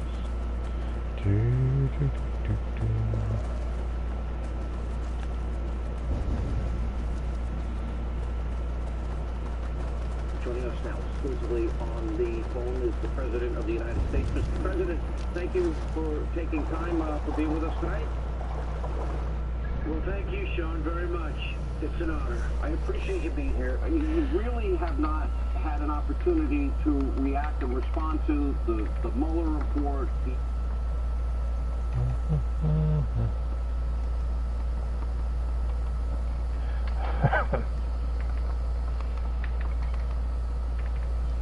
For the men, they say, why buy the cow when you can get the milk for free? We've got a little update for you. 80% of women are against marriage. Because? Why buy the entire pig just to get the little sausage? 80% of women are not against marriage. You see, the reason why men are against marriage is because, one, these ladies want to go and have all this kind of fun out there in the streets. Why the hell would I need to get married if all these girls are giving it up for free? That's point number one. Point number two is that why the hell would a man get married if he's liable to lose half of his crap? And girls will say, oh, well, women can lose half their crap too. No. You see, women marry up. Men do not marry up. Men cannot marry up because women are the selectors of the species. These girls will complain until the end of day. Marriage is oppressive. I have to take his last name. In fact, we got a clip right here, which I'll show you in a second. But these girls will complain about, oh, you don't need to get married. I expected nothing You know less. what? But the longer you go single, if you want to get to 30, 40, and 50 and be single, I mean, have fun with the cats, ladies. But let me just show you this TikTok as well before we crack into today's video, gentlemen. How can I not? I'll do the rub first. So normalized. I grew her from scratch. Like literally her bones, her heart, her brain, her whole body. I grew it from scratch with my body, and then I hosted her in my body for 9 months as she grew, 9 painful months. And then I birthed her into this world. And yet she has my husband's last name. What are some... Yeah, guys, because that's just so incredibly sexist. You see, what she's not talking about there is what the man has to be in the relationship. You see, these girls, they'll complain, oh yeah, well I have to do all of this, I have to do all of this for men.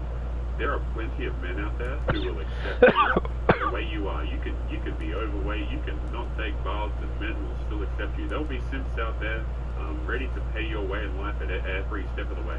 Okay, men do not get afforded that. Right? When guys say I'm alone, it means they're damn well alone. When girls say they're alone, it means they've got 50 guys in their inbox that they can choose from, and they will still complain about men's quote-unquote entitlement. In fact, today, guys, one of the articles we're going to be looking at is about men's entitlement. That's all for now. You know, apparently So we're what will asking, it be? we're just asking for too much. I will say this, men's standards are not that damn Show me high. what it's like. They're really not. Guys, we're really simple creatures. These girls want to pretend like we're some enigma that has to be figured out, and if they figure it out, it's just really difficult. Good luck. Right, it's really difficult to not be for the streets. Absolutely craziness. But guys, if you're new here, you're liking the videos, make sure you subscribe on your way in. Come and join the Discord link in the description if you haven't already. And as always, guys, if you would like to support the channel, the Patreon is a great way to do that. So if you're interested in becoming a supporter of the channel, if you like the message in the channel, below the video. But guys, we might jump into today's article first before we crack into the real meat of today's video. So I'm just going to pull that up for us real quickly here. Now, you might look at this article and you think, Sailor, This is absolutely stupid. And you're right, it absolutely is. The title is, we need to call out men's entitlement more often. And this musical flares, I'm not Okay, eliminate the enemy squad. Guys, I'm not a fan of Reddit. I'm just going to put that out there. People on here are just absolutely ridiculous. You'll get men on here that'll ask for relationship advice, and you'll get all the girls in the comments just encouraging him to have no standards or boundaries. Like, if you want to get relationship advice, guys, do not go to Reddit. Okay, that's how you get cucked. But the flair on this, which I've learned is what they call it, is the audacity of throats. Now, I don't know what this means, but I think this is just a term they use to insult men. I don't know what that means. If someone wants to write it in the comments, it won't get banned. But anyway, men on Reddit and elsewhere love to claim women aren't entitled for asking for basic things. Apparently, we're not entitled to anything. Yeah, gentlemen, because being over 6 foot, earning over 6 figures, having a large, dick down there, right? That's all of these things are reasonably possible. If you break this down by the percentage of men that are in those demographics, you will run out of men real damn fast. There are not a lot of men over 6 foot. There are not a lot of men earning over 6 figures, much less ones that are single and would want to deal with you. you see, the things that you're asking for, they're not basic. They're rare.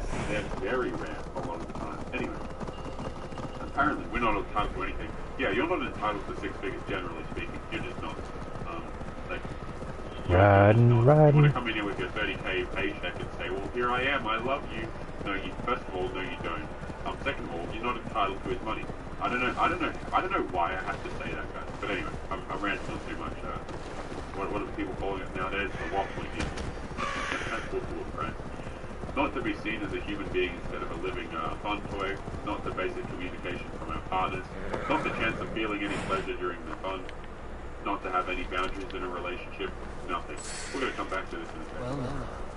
Listen to that dribble long enough and you think we exist for their pleasure alone. Is that what men think they're entitled to? They're entitled to a woman to pick up where their mother's left off. They're entitled to fun on demand and on their terms alone. They're entitled to their partner just putting up with their wins, no nagging. Complaining about no nagging, beautiful. They're entitled to the same lifestyle of the relationship marriage that they had when single, and their partners shouldering the added work. They're entitled to women who have use of beauty where they have neither. These girls are so good. I did a video a couple of hours ago, guys, maybe you've seen it, but the one on the womanist who pulled up the video on marriage, and she was getting frustrated that men were liking younger women and women who were quote unquote domesticated, right? And she was getting mad about that. And there was another article in there about girls getting mad at guys liking younger women. I don't know what's the. It's only a big deal to the girls that can't get attention anymore. You see, when they're young and beautiful, this isn't a problem. You know what I mean? But when they're looking like more and more like a witch, right? Then it becomes a problem because they're not getting. That would have been a cool picture, catching a fish jumping up midstream. Guys, you see how, like, all of these, you'll notice, gentlemen, right? That all of these arguments about morals and all questions that girls have about morals and ethics only come up when they are lacking attention.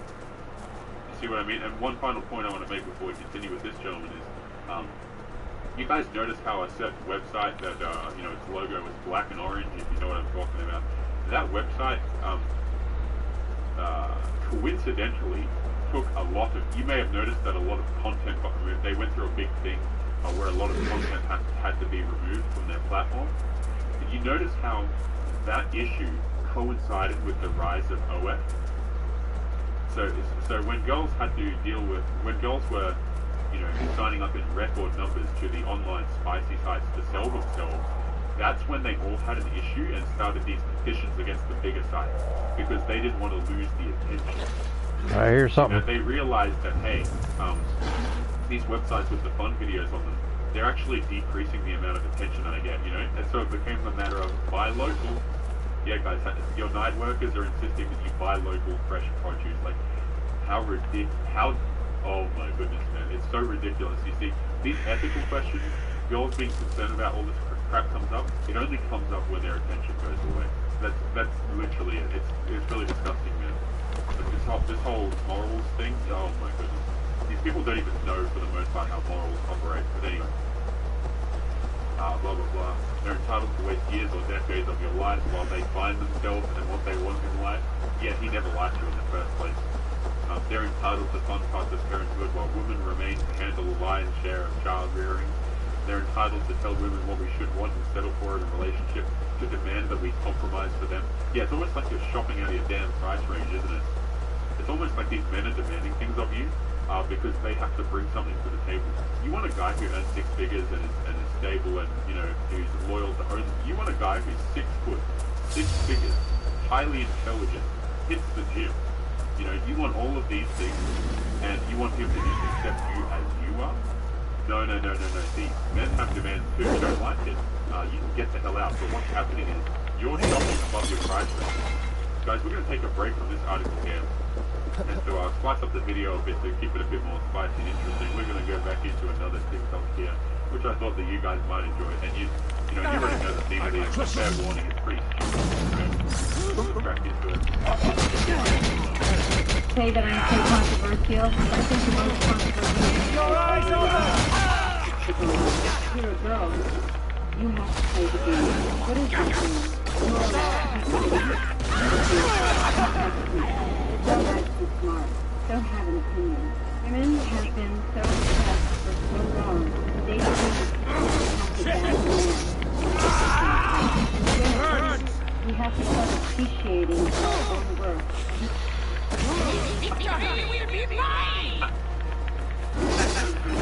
Someone please explain to me what this is. Right, and this is coming from an animated anime character on the screen. Someone please tell me what the hell this is about.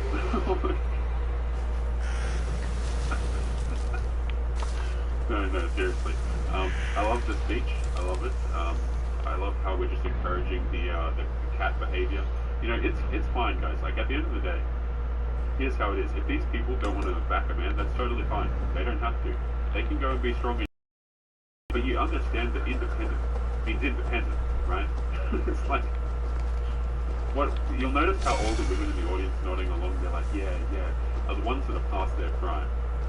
You notice that, guys? It's like, nobody's saying that girls can't join the workforce. Nobody's saying that you can't have your own opinions. Nobody's saying that you can't be educated and, you know, be as intellectual as you like. Nobody's saying that. And what they're trying to frame it here is as though men like dumb women, right? But the truth is that smart women will not select men that are dumber than them. You see what I'm saying? It's not the men that qualify these things. It's not the men going, well, I don't want a partner because she's too smart. Right? It's not that. Men will disqualify partners on the basis of being opinionated, because what opinionated means is nagging. Let's be honest. Let's call it for what it is. Being opinionated is not being opinionated. Being opinionated in this context means you nag the hell out of him. And wow, it's an absolute shocker, guys, that men don't want to deal with people that are going to nag them and be on their toes all the time. Like, if you're looking for that guy who runs a business, you know, he's successful, he's in shape and stuff, he does not have time to be putting up with your nagging. Just because you come and join the relationship with your 30k a year and thinking that you're entitled to a man who earns 100k a year, is in the gym, and, you know, you think that all you have to bring to the table is your time and energy, it's like, what are you even talking about, bro? You're the one that selects. See, these girls, what they'll try and frame it as is, well, men don't want us because we're dumb. That's not true at all. You don't want men who are below you, so you shoot your shot upwards. And there's nothing wrong with shooting your shot upwards, but there's going to be a lot of compromises that you have to make. And girls do not want to make a single compromise, because they think that they're entitled to a man above them by default. It's disgusting. It really is. And each other's worth. Seek out strong women to defend, to align yourself with, to learn from, to be inspired by, to collaborate with, to support. To everyone who gave me hell, said I could not. Your resistance made me the woman that I am today. Yeah, and how do you feel about the woman you are today? Are you happy or are you broken? You see, people aren't like, you know, people on this side of the internet aren't saying crap to these girls to be mean. Like, that's where it gets deflated, guys. Like, I don't make these videos to be mean to these people. I had a laugh at her outfit before then, sure. But like, if you're wearing a stupid outfit, expect to be laughed at. It is what it is. But no, it's not as if, like, when we talk about this stuff, gentlemen, it's not as if we want the worst for these girls. Right? When guys say, hey, maybe you should pick a partner earlier in life rather than waiting till you're 40, you can wait till 40 if you want. All that damages is yourself. Like, really, like, these people want to view criticism as though it's a personal attack. It's like, guys, we're not saying that you have to undereducate yourself. We're not saying that you can't have your jobs or your opinions or anything like that. You could go out and do those things. We're trying to outline to you that there are consequences to those things. Okay, like this whole live like a man thing, it's not as if it goes without consequences. Right? And again, people aren't saying it to be mean to you. Oftentimes people are saying it to help you out. You know, if you guys are reading, I've been watching two episodes for the first time in recent days. And you know, the girls that they have on the show, man, it's like, they're trying to bash the girls, really. Like, at the end of the day, if they took the advice that was given to them, they'd be a lot better off, really. Let's continue. People say that I'm so controversial, but I think the most... that was the end of the video. So guys, we're going to pull it up and finish the article here today. But you know, speeches like that, fantastic. You can be all that you want in life, but just understand that it comes with a set of consequences. And men do not have to deal with you if they don't want to. Like, we simply don't. This whole thing about, like, guys just have to be there and you're a real man if you're there. Let me tell you this, we do not have to be places we don't. And men are realizing that, hey, you want to play the Xbox, you want to play World of Warcraft? Cool. I mean, what's the alternative? Really? Like, what is it? They're entitled to do bad things to girls who don't comply. Hell, I just saw a post where a man felt entitled to something his partner so he could go partying without her hearing her nag. Oh my goodness. If I was Replicant Fish, I'd have like a really like sarcastic comment to make. But I feel like Replicant Fish is the only person that can make those comments and get away with it. Entrance for you used to ride in the shed. And while I'm of the opinion she should have left his butt much sooner, how is being this an appropriate consequence? Male entitlement is dangerous. We could lose so much giving into a man's win. Well, that is a breakable wall, so let's break the wall. So that their husbands have these things. Do some women do this? Sure. But I don't have to tell women here who not to literally harm their partners for personal gain. Our entitlements don't actually cause harm provided our partners want to be with us. Yeah, that's the thing. Nobody wants to be with you if you're entitled. Oh my goodness. It's like, okay, I need something to drink. Right? Like, guys, I'm gonna put it out there, you know, I'm not the smartest guy. I'm not the stupidest guy either, right? I'm just a normal guy, right? You know, but these people can't even string the most basic logic together. You know what I mean?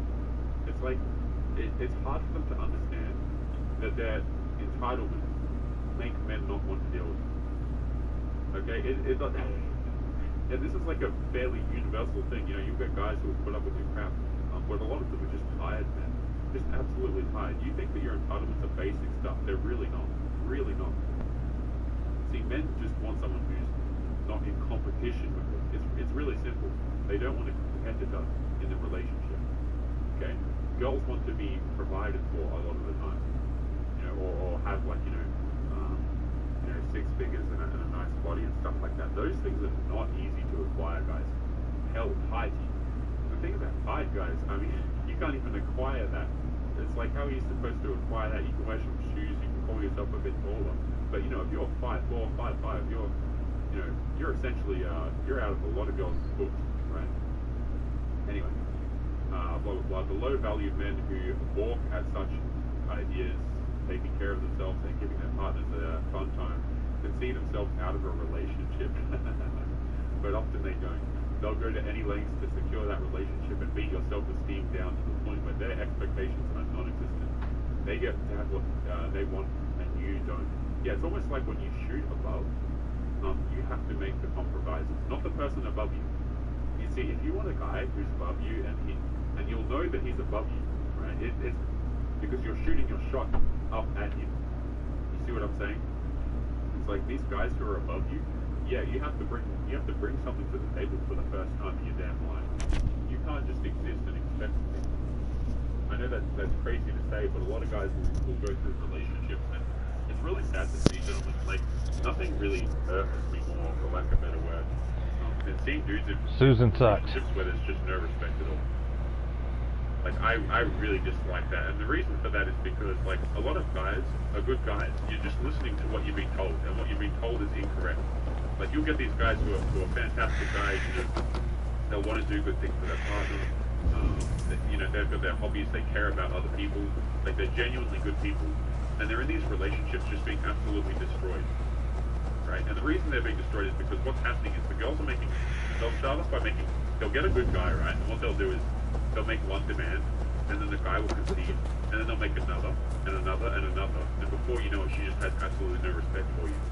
Because if you had respect for yourself, you wouldn't be doing all of this crap. Because keep in mind, the behavior is getting worse over time. You see what I'm saying? She feels deserving of all of these things.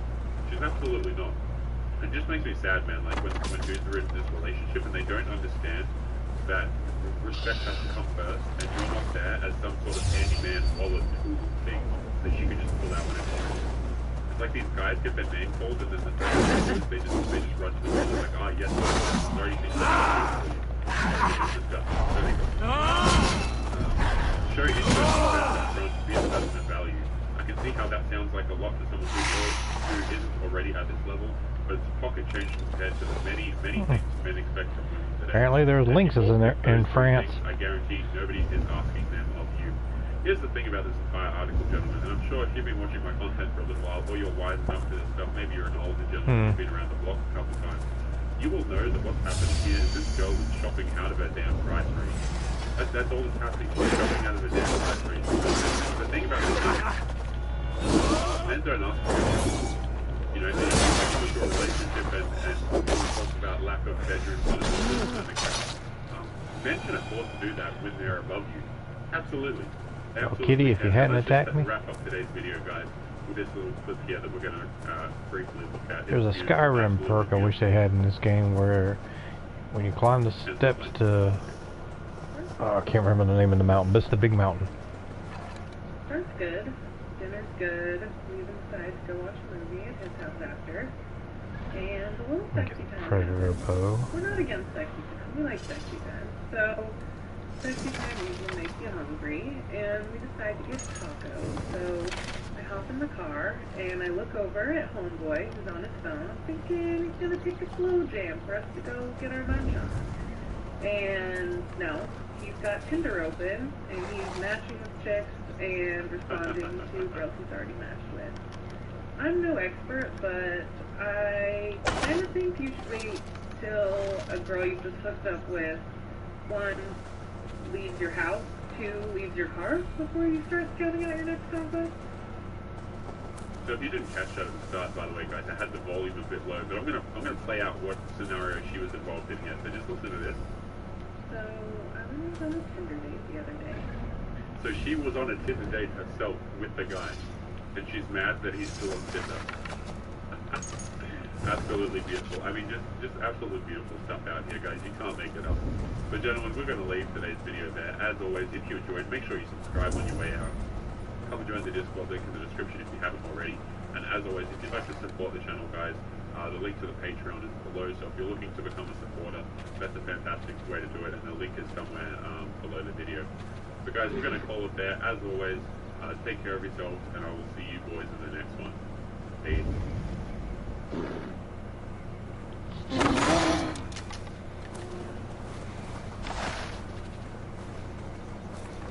I already know this video is going to get me in trouble, but I'm going to speak my mind anyway. If you are talking to someone new, take off the rose-colored glasses. I know it's fun to romanticize everything. I do it too. But take off the glasses and see things for what they are instead of the way you want them to be. Exhibit A. I was talking to a guy for the last month and a half, and we had plans to hang out last weekend, so I didn't plan anything else. I was like, yeah, it's going to be me and him. Cute. He got too drunk on Saturday to hang out, didn't invite me to come, and I didn't invite myself. I was like, hey, do your thing, I guess. So I was like, we'll probably hang Sunday. But then Sunday rolled around, and he was too hungover to hang out. So I ended up calling him that evening, and I was like, yeah, this is not working. I think at the bare minimum, I want someone who's excited enough to see me that they plan accordingly and don't get too drunk the night before. And anyway, I wasn't judging him or his lifestyle, but I realized it's not conducive to mine, and it's not what I want. So point being, take off those glasses sooner rather than later. That is a giant lie. She did not cancel it. She did not let him know that she had boundaries. When girls say that they've been dating a guy for a few months and all this, that doesn't mean that they're not out there having fun with the dude. They just haven't been able to get a relationship yet. You see, you got all these girls chasing Chad, and they want to call it, oh yeah, we're just dating, and all this kind of. Make no mistake, they have absolutely no boundaries when it comes to the men that they want. They just want to pretend like they do. But what is going on down there? It is Taylor Levine back again with another response video. And on today's show, guys, we're going to be breaking down a couple of videos and looking at a couple of stories. But if you're new here, gentlemen, before we start, make sure you subscribe on your way in. Come and join the locals and the Discord links in the description. But we're going to keep the intro nice and short and just jump over this video one more time and break it down. So as we go through, guys, feel free to leave your thoughts in the comments and let us know what you think. No freaking clue what that was. I already know this video is going to get me in trouble, but I'm going to speak my mind anyway. If you are talking to someone new, take off the rose-colored glasses. I know. And the reason that she's saying this, okay, guys, is because she has made this mistake and will continue to make this mistake for a long time to come. Girls who say, oh, you need to see the relationship for what it is, it means they have no relationship with I love these synchronization things. Right? And here's that whole, when it does a spin, you get to see all the landscape. This game is beautiful. Look at that. All of these girls are chasing the top of 30%, right? And then the bottom percentage of men, the bottom 80% of men, they're not getting any action. Okay, so what ends up happening is all these girls are sitting out here crying over dudes that they can't get. Meanwhile, nobody's happy at all. But make no mistake, when she says this, it's because that's all she does, is chase guys who don't want a relationship with her. I know it's fun to romanticize everything, I do it too, but take off the glasses and see things for what they are instead. There's nothing romantic about what you're doing. Alright, you're chasing guys that are out of your league. Right, and when they say, oh, we're dating, they're not, it's not as if the guys are out here getting these ladies flowers. You know what I'm saying? It's like the guys are busy, and then the girls come over when they can fit in if they're allowed to join. Notice at the end of the story, that is continuing with the story, right? He doesn't seem to have time for her. He's not interested in seeing her. The girls adjust their schedule to his. You see? Instead of the way you want them to be. Exhibit A. I was talking to a guy for the last month and a half, and she didn't even use the word dating there, right? She's been talking to the guy for the last month and a half. I mean, you gentlemen tell me in the comments, what does that mean? Okay, it's not, oh yeah, we were talking, we were just having friendly conversations. No, it was, come over Wednesday at 2 a.m. in the morning, and I've got an hour available for you to come on over. This whole thing of, oh yeah, we were talking, this is why when, this is one of the reasons why when girls say, oh, he's just a friend, oh, he's just that, right? That you can't believe them. Because they're always going to use words that don't actually match what's happening. Oh yeah, we were just talking, right? Or I saw this guy a few times. Like, what do you think that means? They're always going to use language where it makes them not look as bad. We had plans to hang out last weekend, so I didn't plan anything else. So I was like, yeah, it's going to be me and him. Cute. He got too drunk on Saturday to hang out, didn't invite me to come, and I... Yeah. And here's the thing. This is actually something very funny that you will notice about a lot of girls who are, let's just say, head over heels for their boyfriends and their partners and stuff like that. You will notice that one of the things that the girls cry about the most is the fact that, oh, he isn't posting me on social media. You will get girls who have been out of a relationship for 2 years, and they will still remember their boyfriend from 2 years ago who wouldn't post them to their social media. You see, when they don't get the validation, when they don't get the attention, when they don't get shown off, right, they lose their damn mind because they want to be the one taking that spot in this guy's life, right? And when he doesn't want to commit, it causes all sorts of problems. I didn't invite myself. I was like, hey, do your thing, I guess. So I was like, we'll probably hang Sunday. But then Sunday rolled around and he was too hungover to hang out. So I ended up calling him that evening and I was like, yeah, this is not working. I think it's... Okay, first of all, that's a lie, and we'll get into that in a second. She didn't call him and go, oh, yeah, start to talk about the boundaries. No, that's not what happened. But notice there how she still is trying to follow up with him. Right? He seems to be doing his own thing, but she wants to join along with him. And here's the funny part that we're going to crack into as we continue with today's gentlemen, is the fact that, these girls will be getting attention from a bunch of different sources, and yet they choose the guy who will not give them attention. Okay, and they want to pretend as though, yeah, so what, I'm getting attention from all these other guys, it doesn't matter. Meanwhile, you've got the bottom 80% of men. And I use the word bottom because that's what the ladies consider the bottom 80% of men. Right? It's not just, you see, there are lots of good men, right, who care about things and have hobbies, care about their family and their friends. That crap doesn't matter to these girls, man. Any guy who's average, any guy who's middle of the road, you know, he might be an honest hard worker, he's boring, he's not good enough. You see, because they already got the attention from everywhere else, excuse me. And, you know, they just refuse to see it, how privileged they are in dating, right? And girls like this will turn around at 30 and 40, want to lock down a husband, right, and have some kids or something like that because she's running out of damn time. Maybe she won't in time, who knows? But, you know, and then you'll get these ladies who are very bitter because they haven't been able to secure commitment from a dude that they want. At the bare minimum, I want someone who's excited enough to see me that they plan accordingly and don't get drunk the night before. And anyway, I wasn't judging him or his lifestyle, but I realized it's not conducive with mine, and it's not. Yeah, she didn't call him. She didn't explain these details. She might have called him and tried to like guilt trip him and say that she was upset or something like that. But that's not stop her from seeing the You see what I'm saying? A lot of these girls who get into situations like this, they will get these situationships, these things that aren't relationships, they will be led on, essentially, for months and months and months. It's kind of like those guys, and if you're doing this, gentlemen, please stop, right? It's kind of like those guys who are in girls' DMs, right, thinking that they're going to have a chance, and then the girl will lead them on for months and even years, kind of thing, thinking that they're eventually going to give the guy a relationship. Girls will lead on men much more severely, okay? And but when guys do it to them, they lose their mind. But what I'm trying to say here is, girls like this will chase men for very long periods of time. It's not as if she's been talking to him for a month and a half, or a month, and then goes, oh, well, you know what, I have boundaries and self-respect, so I'm not talking to you anymore.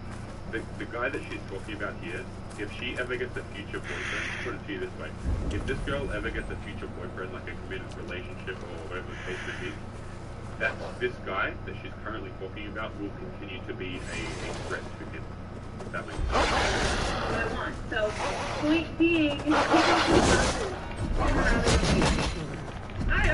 again, before we jump into on more of today's episode, again, we're saying that because that's what she does, right? Like, that's literally all she does. But I'm going to have to adjust the volume here because I believe the next one is quite loud, so just be careful with your ears, gentlemen, as we hop on it. Oh, this one's a bit of a rough one. Goodness gracious me. Oh boy, oh boy. Let's have a look at this, okay? So this lady is about to give us some dating advice, okay? And gentlemen, these types of videos, man, they really go a long way to show what is actually happening, right? This video, like, oftentimes, this Taylor, you're cherry picking the people that you show, Taylor, you're cherry picking all this stuff. This video, okay, you guys can't see it off screen to the right here. It has 594,000 likes on TikTok. And that means that those likes are only a fraction of the amount of views it gets. So I want you to consider, as we watch this video, and as we watch this video, videos like this have a huge impact on people. They really do. And there are a lot of them. So without further ado, let's crack into it. This is a very dirty trick to figure out whether somebody likes you, and I mean, you should know about it. Maybe you shouldn't use it. It's also known as a crime. If they are in fact into you and you start crying, they will do anything at all to stop those tears running down your face. And this is what we talk about when we talk about the whole using emotions. A lot of guys are in relationships and they don't quite understand that. You know that phrase, gentlemen, all is fair in love and war. Okay, these girls are out here literally treating relationships and love and stuff like that like it's a game. I said this the other day, but if you are an older guy, perhaps you're a bit more established in life, you've got a bit more experience, or you know, yeah, imagine it is. You've got a house or something, worth not paying off your house. If you're a guy, what I'm trying to say here is, if you're a guy who's more established in life, especially if you have money, if you're an older guy, these girls will target you. They absolutely will. One of the things that they will target you. Okay, something I've talked about on this channel before we continue with the video, is the fact that, look, I often encourage you guys, if you're going to choose to date, please choose to date the girls who are actually interested in you. Don't be wasting your time having these long conversations on Tinder and trying to prove yourself. Okay, it's a waste of your time, it's a waste of your energy, it's a waste of your and your money. Alright? So, I'll give you guys the advice. Hey, well, if you're going to go out there and date, just make sure the girl actually likes you. Don't be trying to convince her of anything, right? I don't think that men should be out here trying to convince other people to like them. I think that's a very silly thing to do. You're welcome to do it if you want, but just be prepared to waste a lot of your own time. Anyway, with that in mind, a lot of guys will go out and they will start dating and they will date girls and they like them back. One of the things you have to be concerned about is the fact that some of these girls will target you, and when I use the word target, I mean in a bad sense. Okay, they're after your house, they're after this or that. Am I saying that all girls will do this? No. Okay, but you've got to understand one of the tools in their tool belt that they will often use is crying. A lot of times tears are just, I'm just going to try to say something, a lot of times tears are not genuine at all. If you've been dating for any period of time, if you're a guy who's been around the block for a few times, you should know by now that not all tears are genuine, and in fact most of them, I would dare say, are not. Let's be honest. Because they will feel sympathy. However, if they resist and feel annoyed, they hate you. This is a very... Sorry if I just blew out your eardrums, by the way, gentlemen. The video just seems to have picked up in volume. But we're going to leave that video there and kind of get into today's stories now. Goodness gracious me. I've actually got a story pulled up here that was deleted, so we can still kind of see the words. And this is something I wasn't going to cover this because it was deleted, but then I went back and I saw the fact that we can actually go over it because the text is still here, okay? Let's have a look at this. This goes into the point of people targeting, okay? How to tell my boyfriend I'm ready for marriage. I, a 30-year-old female, have been with my boyfriend who's 38 for 8 years. He's amazing. He was ready for marriage by like year 2 or earlier, but I was still in my early 20s. We all know what that means, right? There used to be a time when marriage was encouraged to happen earlier on rather than later on. You got all these girls out here thinking, well, I've got more time, right? I can lock down a partner later on because hey, these guys still like me. Right? And girls get really upset when you mention concepts like the wall and stuff like that. They lose their damn mind because a lot of girls, what they do is they go out and date, and then they don't realize until too late that they can't lock down the man that they want for marriage and stuff like that. But anyway, let's continue. Blah blah blah. Back then, I just sort of laughed off his comments about when we get married and would make my own casual comments about how I was definitely not ready yet. Yeah, I mean, you've got to keep that window open, you know. He got the point and really backed off about it, and essentially the ball was in my court to let him know when I'm ready. Over the years, we have really grown together, made it through some rough patches, discussed and worked through things, and are strong as a couple. I would love to be married to him. He is an amazing man, and the years we have spent together have just reinforced that for me. Dude, girls who say, I'm ready for marriage, yeah, no crap, you're ready for marriage. It's almost like it benefits you. When girls say, oh yeah, I'm ready for marriage, or I'd like to get married, no kidding, you'd like to go on a free yacht trip. You know, it's like, really, you want to get married? Oh, well, why wouldn't you want to get married? Okay, you get financial security, you get relationship security, right? And hell, if you guys have kids, you can leave at any time, take the kids, right? Why the hell? There's no downside for a woman getting married. There absolutely isn't. And you've got all these girls out there saying, oh yeah, I'm ready. I mean, it's cool that you're ready. That's fantastic that you're ready for a relationship, but that doesn't mean that it has to be given to you. It is a gift. Right? Marriage is a risk for a man, it is a gift for a woman. Okay? But anyway, on the topic of the first video, gentlemen, I've actually got a couple of stories pulled up here. And I kind of wanted to talk about, look, a lot of the things we talk about on the channel, we will talk about how girls will chase after guys who, you know, are above them and they'll put up with crappy behavior. Right? This is another story where girls will just put up with stuff. The couple. I'm a 31-year-old female, and I'm pretty sure I'm the other woman and have been for nearly 2 years. How do I tell my boyfriend, who's 35, that I know? How do I get myself out of this pseudo relationship? Apologies for the novel.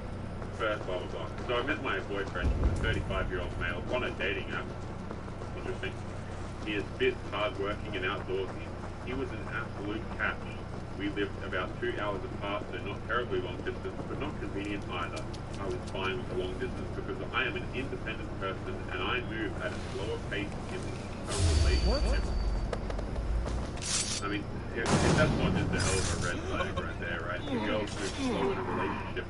Okay, if these ladies are out here moving slow in relationships, right, and I'll address the fast component of this as well, right? So, if these girls are moving slow in relationships, what do you guys think is happening during the time where they don't have any people that they're committed to? Right? It's not as if they're sitting around at home twiddling their thumbs, working their Starbucks jobs, right? These girls, when they say I'm single or I move at a slower pace when I'm looking for commitment, it's not as if they're sitting at home twiddling their thumbs, guys. Like, these girls are actively out here, a lot of them clubbing and stuff like that. Not all girls will be out there doing that, but you've got to understand that girls are not really single men. They're not. And that's something that will come around and haunt them later on in life. But anyway, blah blah blah. We saw each other about once a month and texted nearly constantly via Snapchat. Goodness gracious me. We've been in a long distance relationship for a year and 8 months. A couple of months into the relationship, I noticed he had some tendencies that seemed odd to me. However, I, as an independent person, wasn't going to get too worked up over them. Example, he didn't seem willing to give me his phone number. I could never come visit him. He always made the drive to me. We both lived with our respective parents, and I know this is 100% true on his part, so I wasn't totally thrown off that he didn't want us hanging out in his parents' house.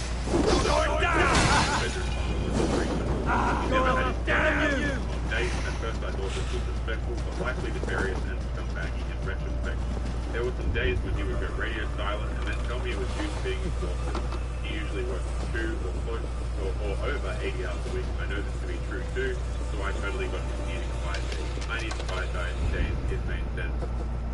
About a year into things, the start of 2021, I had grown quite attached to him and was craving more time together. He would promise all kinds of things, but they never ended up happening. I finally lost my temper when he said he was heading south for a long weekend with friends. I was hurt his friends were more a priority than me, and this led to a ton of fighting, which resulted in him gaslighting me hardcore. I can't understand he was doing enough, I can say that too much. Was awful from January through April due to all the fighting. I was constantly exhausted and crying myself to sleep a lot. I refused to see him in person until things got better over distance. I was willing to fight for us because I was stupid and I loved him. He stopped the gaslighting stuff in April and I allowed him to come visit me in June. It was fantastic. We had a great time. We saw each other a couple of times in June. Girls will get in relationships. They will see all of these red flags, right? They will, I don't know, guys, depending on, your friend group and stuff like that, but people will frequently post on Facebook, and there are like big meme pages that post this kind of crap about how girls laugh collectively together about the fact that they charge first at red flags. Right? You ever notice how a girl will go out there and she will choose to date the guy who's not texting her back or whatever the case may be.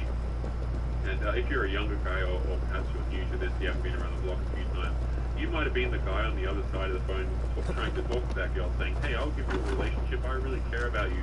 All of these terrible guys that you've been dealing with, I'm so sorry about that, I'd love to be the one that cares for you. Right? And you might be that guy sitting on that end of the phone until you realize, right, that these girls are lying. Right? They're straight up lying about the type of people that they're interested in. Alright, but let's carry on with this story, because I actually haven't read it yet. So I'm kind of interested to see what happens here. Here's how I found out I'm probably the other woman. Early in July, he was offered a job in a nearby state, making our drive from 3 hours instead of 2 doable.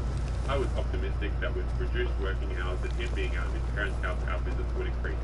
However, he got wired to over text. The last couple of weeks, I've been getting more and more irritated, and while the fighting wasn't like it was this year, I needed more effort from him. Most times he complied. This resulted in me demanding his phone number today. I've been in his life for nearly 2 years. I get a damn phone number. He ignored my text for 10 hours, but after I asked the second time, he gave me his number. Of course, I googled it to make sure it wasn't the local pizza place or something. Yeah, and this is the girl who, by the way, started this whole discussion by saying that she doesn't get attached easily, by the way. Worse, it took me to one of those addresses websites where it lists residents, current, and past. I googled the first girl's name that was listed under past residents, found her Facebook, even her name is beautiful. Wait a minute. He ignored my text, he gave me his number, she googled it to make sure it wasn't the local pizza place or something, but it took you to one of those address websites where it lists residents, current, and past. Right, interesting. And she somehow found a girl here, okay. She, who's a 30-year-old female, has her profile set to semi-private. I can't see posts and all her pictures, but I can see her profile picture updates. Judging by those, they've been together for years, since 2017 at least. She moved out of state February 2020 to exactly the same location where he lives now. Surprise! Recent photos include a picture of them in August 2020, 9 months into our relationship, dressed up outside her apartment, their apartment now. Looks like a date night to me. Her with his parents' puppy in January, a year into our relationship. She must have visited him in our state, or he brought the puppy over to her. And one in March of them in front of some pretty rocks. Rocks fairly unique to the state he visited with Red in February. There are a couple of others from earlier in 2020. Due to her privacy settings, I can't read any captions on these photos. They aren't kissing in these photos, they're standing by each other, arms around waist, but I'm like 98% certain he's been cheating on her with me. Now, gentlemen, this story is actually, pretty sad and a bit silly on the guy's part. I won't lie to you, that's a pretty scumbag move right there. It's just funny to note, right, how the point of this story is that, yeah, there'll be red flags and there'll be all these sorts of things and the girls won't get any, notice how this girl is in a situation where she spotted a bunch of red flags, she wasn't being paid attention, she wasn't being committed to fully, okay, and yet she proceeds to continue with the relationship, despite saying that she's a cautious person and that she progresses relationships slowly. Notice how she becomes very attached to this guy and her emotions are fully invested in him. Make no mistake, this is a long-distance relationship, and I guarantee you there would be men near her who would be willing to give her a relationship. I'm not saying that this guy's actions are correct at all. In fact, I think they're kind of... I need your eyes. I think lying is overall counterproductive, gentlemen. If anything, for the amount of effort it takes, that's not even making an ethical argument. Just for the pure fact of laziness, guys, like lying to people is just a waste of your time. It's a waste of their time, and you have to put in more effort maintaining crap. It really is. And then you want to talk about the morals, then you've got to deal with yourself at the end of the day, lying, right? But just notice the situation here. Going through all of the red flags, dealing with not being committed to, okay? And this is a very common theme that girls will go through. Anyway, let's get going. I had a pretty bad anxiety attack when I first saw the pictures. I'm still dizzy even as I sit typing this. I'm sure I'll cry later. But really, when I think about it, we didn't have much of a relationship to mourn. It will be embarrassing and painful come Monday when I have to take this picture off my desk at work. I will not want to explain this to everyone, but I'll move on eventually. He was going to come see me tomorrow, but I've already told him not to. I'm hoping he doesn't show up as a surprise. I've never had to deal with the cheater. I've never been the other woman. It's taking me everything not to just text him and tell him I know. I don't know how to go about starting this conversation. Part of me wants to wait until I see my therapist on Monday and ask her advice. We all know how the ladies giving the ladies advice goes. Her specialty is A-word relationship, and she has been a big help earlier this year during the gaslighting. I'm sure she knows safe ways to exit a relationship. This whole safe ways to exit a relationship, man, it's notice how the bond is there, and even though his behavior was terrible, she still, her soul is still with him. This is why girls will get in relationships after, they'll be dating a guy, then they'll stop seeing the guy, get in another relationship, but they're still stuck on their ex. It has nothing to do with leaving the relationship safely, man. It's just her feelings are all caught up now, especially because of the fact that he cheated. Right? Cheating is a pretty disgusting thing to do, gentlemen. And really, as sad as it is to say, oftentimes when men cheat on girls, it actually increases their attraction. I know, guys, it's really disgusting to say, it's an icky thing to say, but these girls look at it as just more social proof a lot of the time. like, oh, I don't want her to win, and oh, he can get another girl. The girls attribute more value to dudes who have more access to this sort of thing. Let's keep going. How do I bring this up? Like I mentioned, I don't have anything concrete that says they're still dating. They could just be friends while in my role. Do I just start by saying, hey, tell me about your girlfriend? Should I wait for my therapist's advice and just go minimal contact until then? Too long didn't read. After Googling my boyfriend's phone number, I discovered he's probably been cheating on his long-time girlfriend with me for 2 years. How do I begin the conversation of telling him I know about her? Guys, we're going to leave today's episode there. Make sure you leave your comments and thoughts below. Always interesting to see what you gentlemen have to say. And just wrapping up today's show, guys, don't forget about the art competition if you would like to enter. First place gets 350 US, all the way down to 100, with 4th to 10th getting honorable mentions if you wish. Submissions need to go to mrbean11@gmail.com, and more details can be found in the description and pretty much everywhere, the Discord, all that. And the artwork that you should submit, gentlemen, is backgrounds for the show, so new scenes and stuff like that. But like I said, details will be linked in the description with cash prizes and all that goodies. But guys, we're going to leave today's episode there. Make sure you subscribe on your way out, and take care of yourself. I will see you boys in the next video. Peace.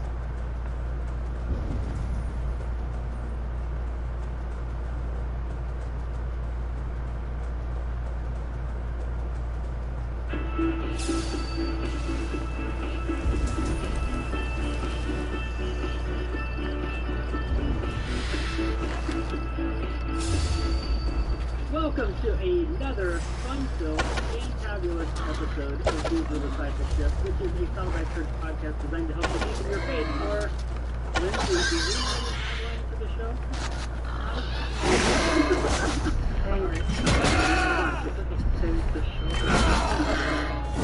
Show that helps you grow. That's right, it's the show that helps you grow. She needed no prompting whatsoever. Friends, my name is Jason. That's Linda, and we got Lindsay here with us today. Hello. Yeah, so Lindsay has been interning with our team for the summer. We've been thrilled to have her, and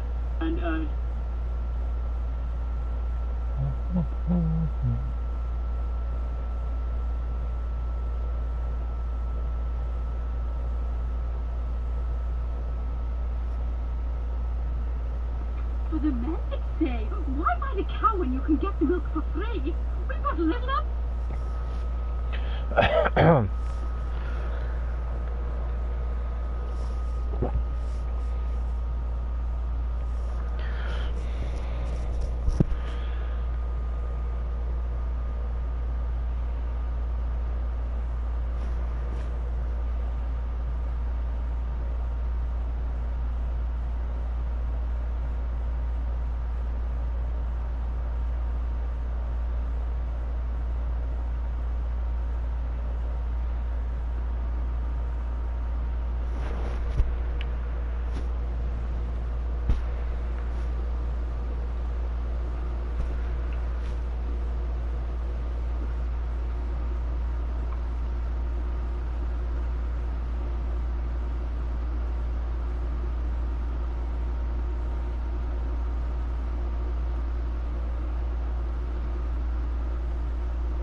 Just a little bit of real talk for a minute.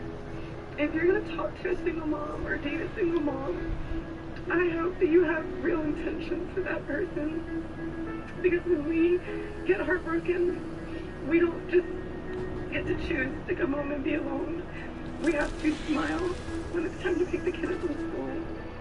And we have to put them to bed, and we have to be happy moms.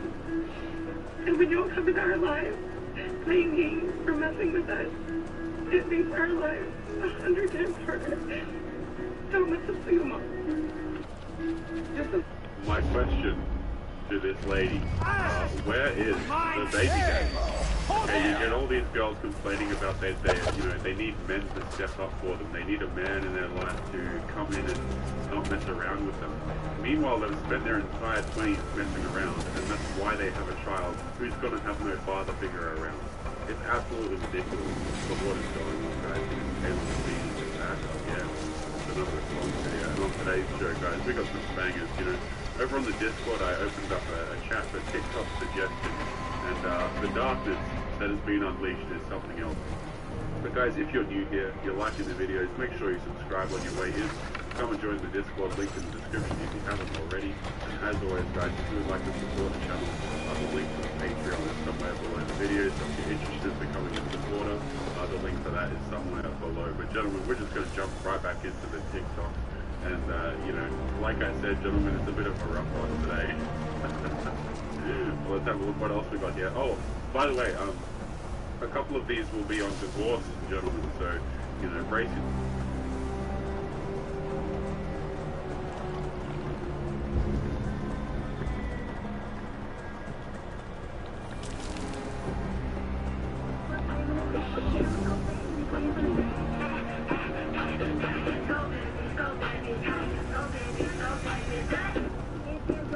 See, when we talk about on this channel, guys, when we talk about single mothers or girls who are divorced and everything like that, let me tell you, there is, a very rare specimen known as the single.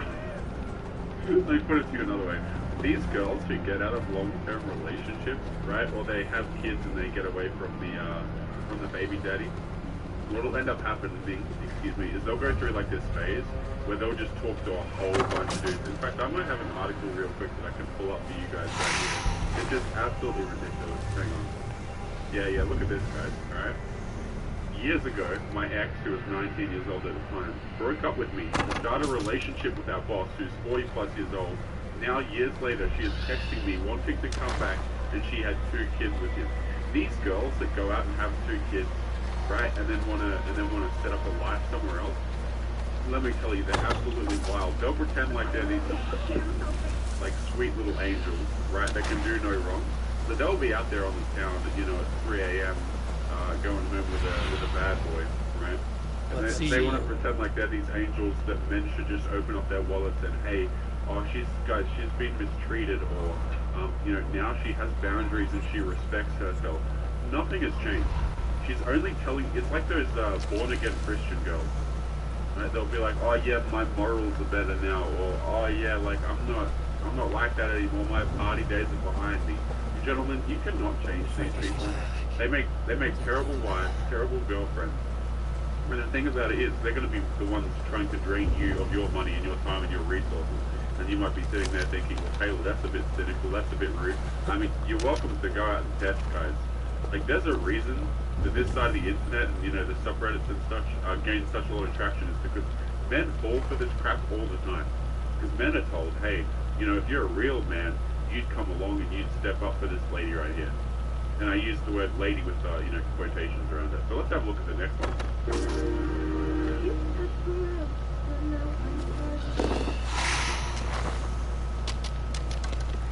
I am healthy, I am wealthy, I am rich, I am that bitch. I am gonna go get that bag, and I'm not gonna take your shit. Yeah. You see how, like, I said on this channel before, guys, but if you're someone who earns a lot of money, if you're someone who's quite successful, what you're going to notice is that, you'll get more attention from girls, right? If you display it correctly. Like, there are some rich people that walk around who most certainly don't look like they're rich, but if you're a guy and you're like flaunting jewelry and chains and crap like that, you can get attention from girls. And hell, sometimes they'll want relationships with you or whatever the case may be right off the bat.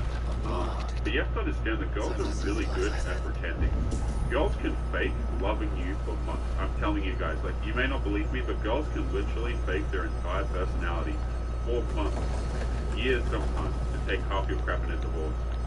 Like, and I wish I was kidding when I said that, but you ask the guys in here, right, they'll be like, oh, well, she said she loved me and all this kind of thing. And you know what, she was cheating the entire it's like, when we go over videos on this channel, guys, it's not as if these things, don't happen or men don't go through this every day. You might be sitting there thinking to yourself, oh, well, Taylor, this this is just TikTok. This is just the scum of society. Gentlemen, TikTok is huge. Like, as much as I hate the fact that it is, TikTok is a really large platform at this point. You've got people from everyday walks of life using this app, and we're seeing what they're actually like. Okay, this is no longer some, young children app where they just post funny stuff. Yeah, pretty much all of it is cringe. But it is actually a reflection of what people are thinking. So when this lady's sitting here, this video alone to the side has 33,000 likes, which means it has well over 100k views on it. So people will really see something in this. Okay, let's go to the last one. Hi, I'd like to cancel my membership. Why? We're sorry to see you go. Can you specify? On a budget? Would you like to look at our plans for people on a budget? You can get the entire thing for 50% of what you're paying right now. That was available this whole time. We'll also give you 2 free months. What do you say? They'll want to cancel. If you stay, we'll let you keep the thing for $1 a month. And if you stay, we'll give you a free gift too. What do you say? Still don't want it. Completely free. Completely free if you stay. I'll pay you. I'll pay you if you stay. Don't leave me. Hi, I'd like. Yeah, and here's the thing, guys. Despite what you may have been told about divorce and relationships and marriage and all that kind of thing, women who are alone in their 40s and plus, number one, they're the most unhappy demographic that there is, right? And the other thing as well is the fact that if you're a guy and you're single in your 40s, it doesn't mean that you're a failure. Okay, it doesn't mean that, guys. When marriages end, I'm so sick of hearing, right? So I have Patreon, and I get questions over there. I get all sorts of questions, about marriage, about relationships and stuff like that. And I'll get guys come in there, and I'll have to explain to them that the end of their relationship was literally not even their fault. Sometimes it is, guys. A lot of it comes down to selecting your partner and stuff like that. But a lot of these situations, guys, the girls are going to do what they're going to do anyway. It's not as if you failed in the relationship. A lot of the times, guys, something like 80+% of marriages are divorces, are initiated by women. It's not as if the men are causing this crap to happen, right? But gentlemen, we're going to jump straight into today's story, and I've already read the title, but let's just jump right back into it. I was 18 back then, and we were in a relationship since high school. Thing is, when you were 18, you were kind of broke. We didn't have that much money. Plus, I was starting college. So we started working as cashiers, but then she told me our boss was kind of flirting with her. I didn't worry too much because he was an older man. Big mistake. One night she arrived very late, telling me she went shopping with his mother, but it was a lie. I could notice she was lying. One day she broke up with me, and the next day she was in a relationship with our boss. All because he had money and he had promised her a lot of stuff. The saddest part was they used to kiss in front of me while I was working as a cashier. I wasn't allowed to move. It hurt that much, so I just walked away and never got back. Now, years later, after I finished college, she realized I was doing fine, and now she's texting me again because she needed to talk to someone because she is sad. She doesn't feel happy, and by the way, the other dude dumped her. After having 2 children, I couldn't help but feel good about her misery. My brain says that she got what she deserved, but maybe I'm being too blinded by my resentment I have towards her, the pain she caused me. What should I do? Fellas. Gentlemen, you will hear this a lot at the end of relationships. If you're a guy and you've been out there dating, you know this feeling right here.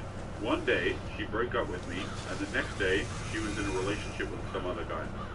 Gentlemen, if you have any sort of dating experience at all, you will know that that is not uncommon.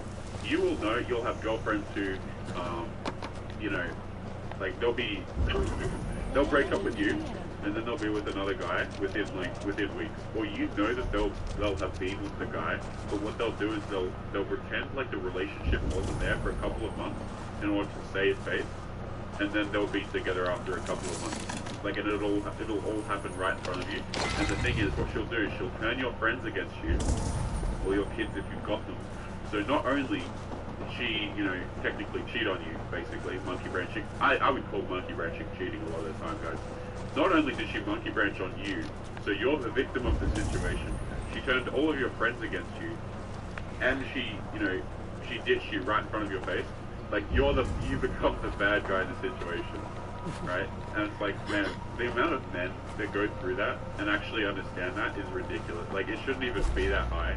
Hell, it shouldn't even exist at all. But, you know, with the rise of social media, guys, it's getting a lot worse, right? The entitlement levels are going through the roof. But let's read this article as well. Suspect my wife could soon cheat on me. How to proceed?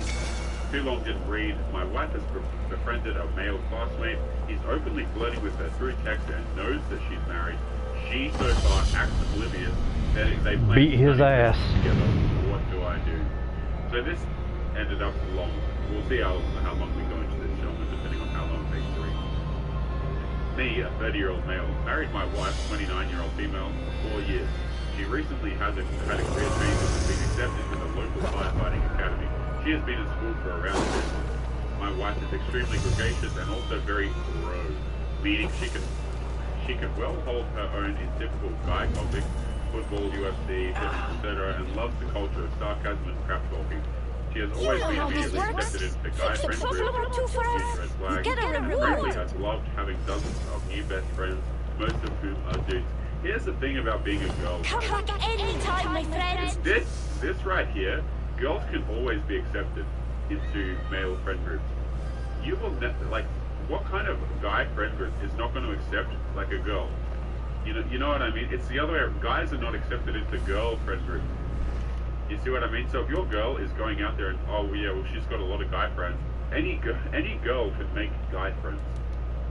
It's not as if it's a difficult task for them, because a lot of times the guys just want to get with them. So it's not a matter of, oh yeah, well she just has a natural affinity for guys and that's why she's got guy friends. No, it is an active choice that every girl makes. Girls do not need to go out and get guy friends. What they do is they do this in order to keep their options open, okay? And girls that do this are a huge red flag. Let's continue. Her 30th birthday is coming up in early September, so I decided I want to throw her a big surprise party. The majority will be friends we already had, but I wanted to invite at least a few of her firefighter classmates. I've barely met any of them, so I decided to snoop on her phone to 1, get a good idea of who she's closest with and who's worth inviting, and 2, steal their contact info to secretly invite them. I mean, this just sounds like an phone, but I don't particularly care. Since starting the academy, she's been texting on her phone frequently, which I thought was normal considering the dozens of new people in her life and how social she is. Well, at least for the past week or so, the majority of her texts have been going to just one individual. We'll call him Sam for the YouTube purposes. Wife and Sam appear to text each other very frequently. They weren't allowed phones during school hours, but as soon as it's after hours, the texting starts up all the way until they go to bed. While most of the texting is just friendly with inside jokes, Sam has been very clearly flirting with wife and wanting to spend more time in person with her. Wife thankfully has not yet reciprocated the flirting, instead acting dumb as if she's oblivious and they're just good friends. Some of the more interesting exchanges from the past week. Sam has asked my wife to rate her looks. She said a 6 out of 10, maybe 6.5. He jokes that maybe only if she was rating her left side, haha, and that she's selling herself short and she's at least an 8. At a group study session recently, my wife acted as a pillow to Sam while the group ended the night watching a movie.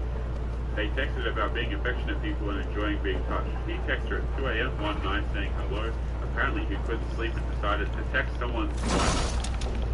Part of the Academy Fitness portion is something similar to jiu-jitsu, rolling and wrestling. Wife has a lot of experience with this. They joke about practicing this outside of school, with him making comments about seeing who can hold the other down. Also some comments about being forced to share secrets, specifically through tickling each other, or in his specific words to get her to spill the juice. Right. He said that she makes a cute face when she crinkles her nose, blah blah blah. You guys get the idea. Well, this coming Saturday, they're planning to hang out and study some together, and it seems like Sam very well might make a move. Here's their exchange word for word. Sam, let's do Saturday for sure then. A little bit of studying, most likely a movie, some tussles, and whatever else may happen. Wife, study and movie sounds good. Tussling is a given, and how much crap you talk. What else would happen? Listening to music and being pillows again, just a blanket statement for anything. Skipping miscellaneous things. Sam, also don't forget to bring comfy clothes if you want to shower before, or don't bring clothes and wear something missy of mine, haha. And that leads us to now. I have no idea what to do. I deeply love my wife and am absolutely shocked to discover this. I don't expect her to make moves on him, but I honestly don't know how she'll respond to him making a move on her. Knowing her, she genuinely believes they're just friends, but I'm sure she consciously is enjoying the attention. I'm tempted to call her out now and put a stop to it early, but I guarantee she'll claim ignorance and say I'm paranoid and maybe even controlling. If I wait and let things happen, I obviously risk being cheated on, but the reward is having much stronger evidence and being able to end things immediately. What's the best way to proceed here? You know the really disgusting part about this, guys, is this sentence right here. I'm tempted to call her out and put a stop to it, but I guarantee she'll claim ignorance and say I'm paranoid and maybe even controlling. Gentlemen, this is how a lot of relationships go, okay? If you as a guy express any sort of concern about, hey, I don't want you to cheat, or like, I feel as though this is going in the wrong direction. I've said on this channel before, guys, nobody cares about your damn feelings as a guy. Nobody cares. Maybe your mates that you hang out with, like your guy friends might, give you a peace of mind here and there. But guys, for the most part, that's just a crap. In fact, a lot of the time, if you open up about this stuff and say, hey, I don't like this kind of behavior, what's going to happen is, especially if you're perceived in a, like a weaker role, what's going to happen is she's going to go, oh, well, you're just insecure. Oh, you're just the one who's, in a bad situation here, it's not me. And then she's going to use that as an excuse to go and see that other guy. It happens all the time. But gentlemen, we got another one here right today, and this ties into the single mothers that we looked at the start of the video. We have here a 28-year-old woman who was, got a cross on her neck with a good portion of a sleeve going on, as per usual, who is a dental radiology technician. Okay, and this is a dating app, by the way. This is Tinder. So now let's have a look at her bio here. If you aren't ready to be a stepdad to my kids / my future husband, then keep scrolling and don't waste my time. Orthodontic and radiology technician, as if anyone cares about her career. Drive a slammed Lexus. Yes, I'm a car girl. Mother of 3 beautiful girls. Guys, like, I don't know how much more I have to say this, but what'll happen is these girls will go through their fun phase, okay, and then what they'll do is they'll write crap like this. Don't waste my time. Looking for a husband. This is an insult. Like, any guy who takes this sort of deal, see, what happens is people lie to men and say, not only do they say that, oh, well, you as a man, you should come to the rescue and solve these problems for girls. The other thing about it as well is, like... No, you should stop acting like a whore. I'm just going to pull up this article here for a second so there's something to look at. People will say to men, oh, you're lucky to have her. Oh, she's so good to you, you're lucky to have her. Or they'll try and trick you in with their career. It's like, oh, well, she seems like a good option. All this kind of crap, guys. Like, the option that you want is the one that you want. None of this 28, 30-year-old women who are, in careers, who have 2 to 3 children, wanting you to solve all their problems for you guys. Like, and there's no shortage of girls who will do this, because the people who lose out on this are the men. Like, really. The people who lose out on this are men, because the girls, what they get to do is they get to go have their fun party is, and then they get to sucker in a guy who's going to pay for their bills, right? And like you're just supposed to do that just because why? Okay, and what'll happen is the girls are the ones benefiting from this, because even when they're in the relationship with you, a lot of the times what'll happen is they'll still want to go out there and party because that's what they've been doing this entire time. See, a lot of guys will think, oh well, I got a good girl, or she's really attractive, but, she's just tired, she's just had a bad run of things, right? Like she's just had a bad run. Gentlemen, there is no fixing this kind of behavior. Like, there really isn't, because it's always going to be there. If a girl has a high amount of partners, shall we say, in her life, a lot of the times what that translates to is she is not going to be able to pair bond with you correctly. You think that she will. You will sit there and think that your relationship is nice and real. You've got that oxytocin going through you. But a lot of the times it absolutely just isn't. Okay, and a lot of the times, this is where we get the naivety coming in, where girls will use it against you and leverage it by saying that you're insecure, which is what we saw today. Okay, like, we saw that today. Girls will literally leverage it and say, oh, well, you're just insecure. And for girls, again, who complain about gaslighting so much, they certainly seem very willing to gaslight. Now, gentlemen, if you've been missing from this side of the internet for a little while, I would encourage you to look up gaslighting. It's a very important term, and you'll notice that if you've been in a bad relationship, that probably has happened to you quite extensively. But guys, I'm just seeing if you know, if there's any more articles that might be worth a read here as we come into the end of today's video. But guys, feel free to leave comments as we've gone through, share your experiences and your thoughts. It's always interesting to see what you guys have to say. You guys often miss, you guys often pick up on a lot of what I missed. One time we did a TikTok over here, and I completely missed the fact that there was a child's hand in the TikTok. So it was a single. She was complaining about dating, and I thought it was just another girl complaining about dating. But she was also a single mother, and I completely missed the child. You know. But yeah, guys, I can't find any good ones at the moment. Just having to scroll through. But guys, we're going to leave today's episode there. There'll probably be another episode in a few hours. But again, make sure to leave your comments, your thoughts, and stuff like that. Always good to have you over here. Subscribe on your way out if you're new or if you like the video. And as always, guys, if you would like to support the channel, the link to the Patreon is somewhere below the video. It's a fantastic way to support the channel, so if you're interested in doing that, the link is somewhere below. But guys, we're going to call it there. So as always, take care of yourselves, and I will see you guys in the next one. Peace.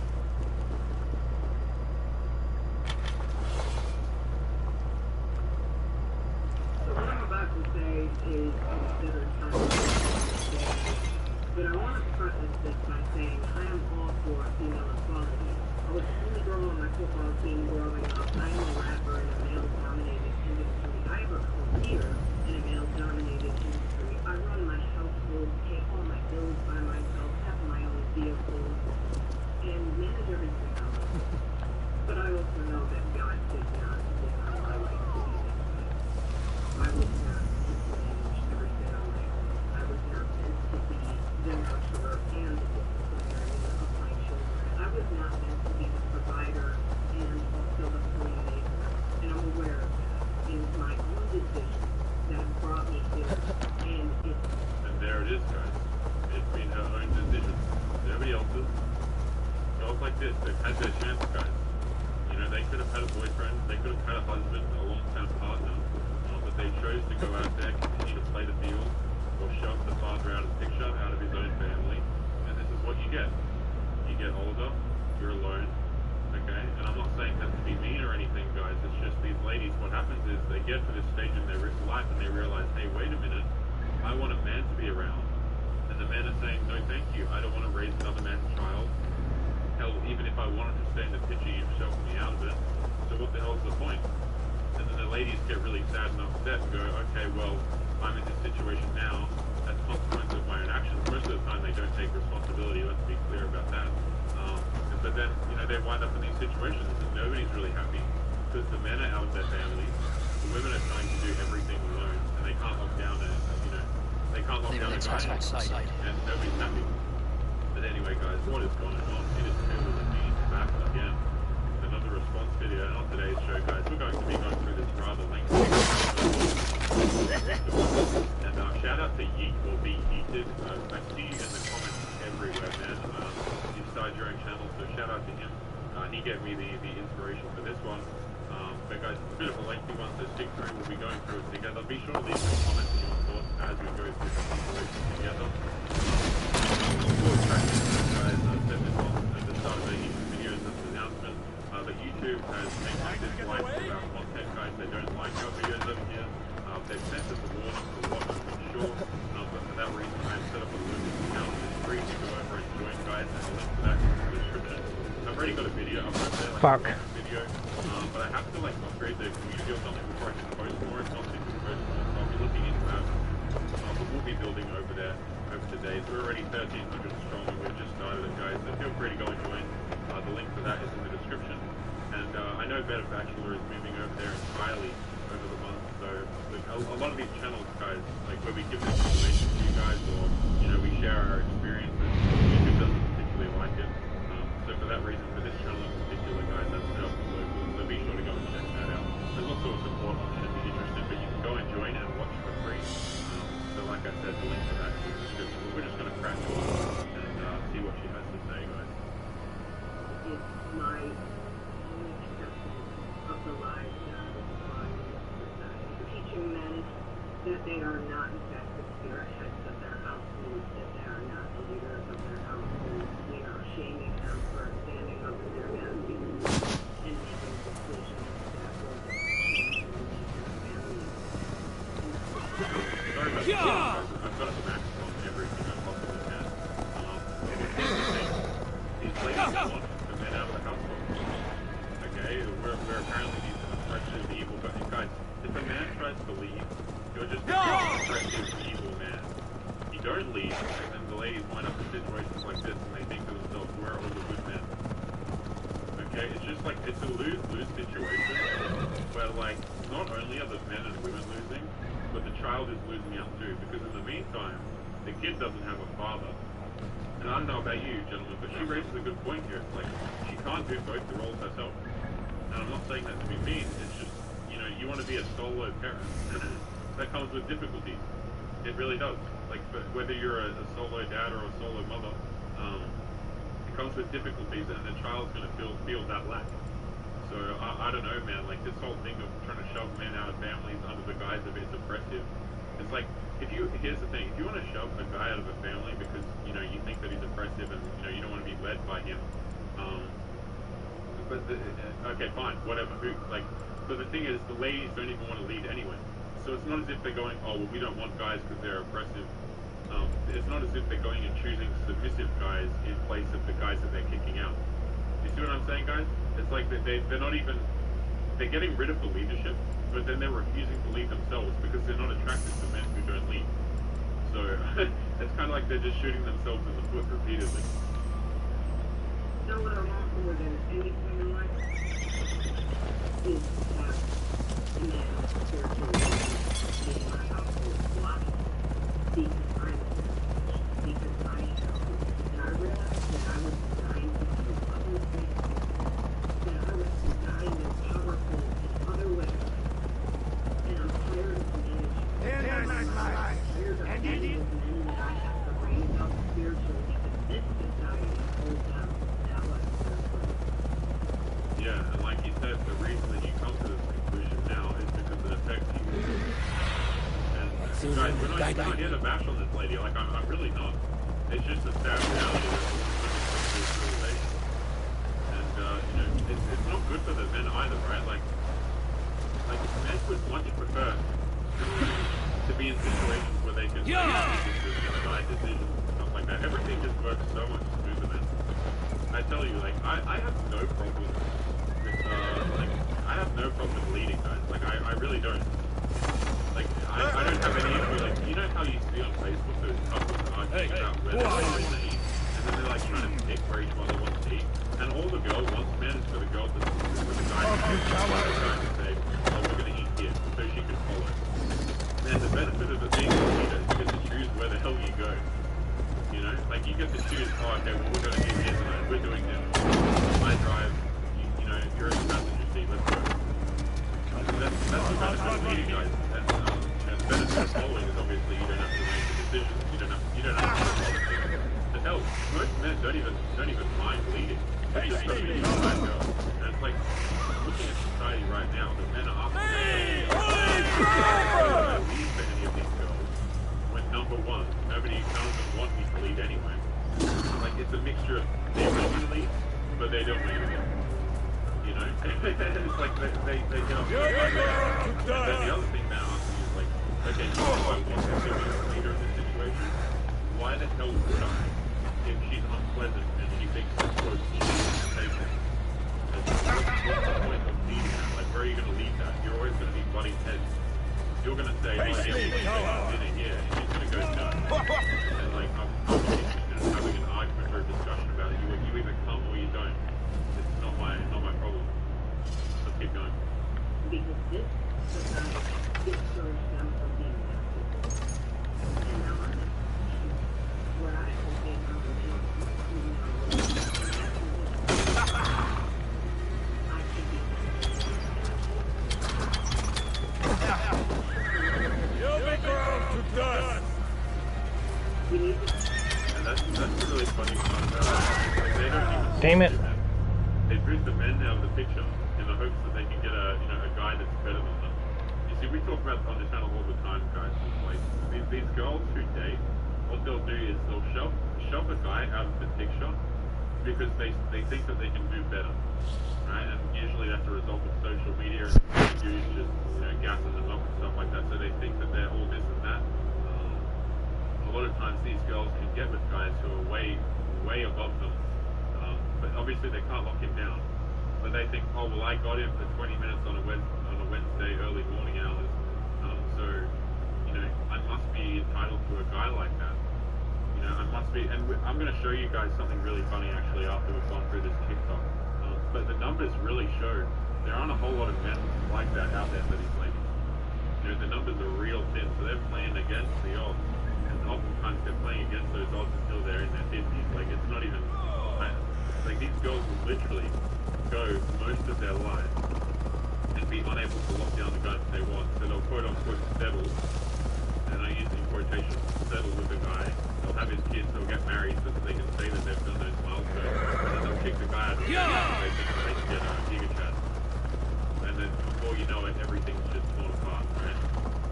Start encouraging them to stand firm in their stand. And his hands one clean off the neck. Your arena is crowded. Oh, Eden. Your eyes fail you. Can you not see my admirers all around me? I will not disappoint them. Ready your weapon. Step into my arena and prepare for defeat. Your child and encourage a man to come and join in your life and lead your life. But the fact of the matter is, why would he? Okay, like he's going to be raising another man's child. He's going to be leading you, and why would he do that? When he can No escape for you now, you guys! Like, The last thing in your ears will be applause! You know, it's a sacrifice on the man. You're giving his time, your energy, your resources. What? Turn around here and Il manner! stay in the picture. Your strength annoys, but you won't beat me for flair. And the other problem is, like, even if it is you and you want a man, you have to ask yourself, why would he join? Because you've had these options before, earlier in your life.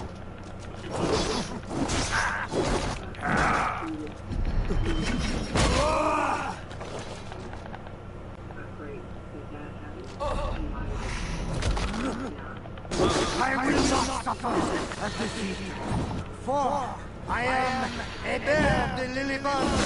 It is family honor I fight upon. Hear my admirers. Not knowing, being going crazy to see, oh, well, I should stand that's where I'm standing at. Then where you go is all my messed up. That's the conclusion that you messed up. Let's see. Let's not, you know, we can blame society, we can blame the woman, okay? At the end of the day, it's your decision to do this. You know, society is making the decision for you. It's easy for society because they have your fun and you think you can have your cake and eat it. Okay, but how about using some critical thought here and saying that obviously that's not true. And take a little bit more accountability. I understand you did take accountability at the beginning. But, you know, the conclusion here is not, you know, it's to keep going that direction.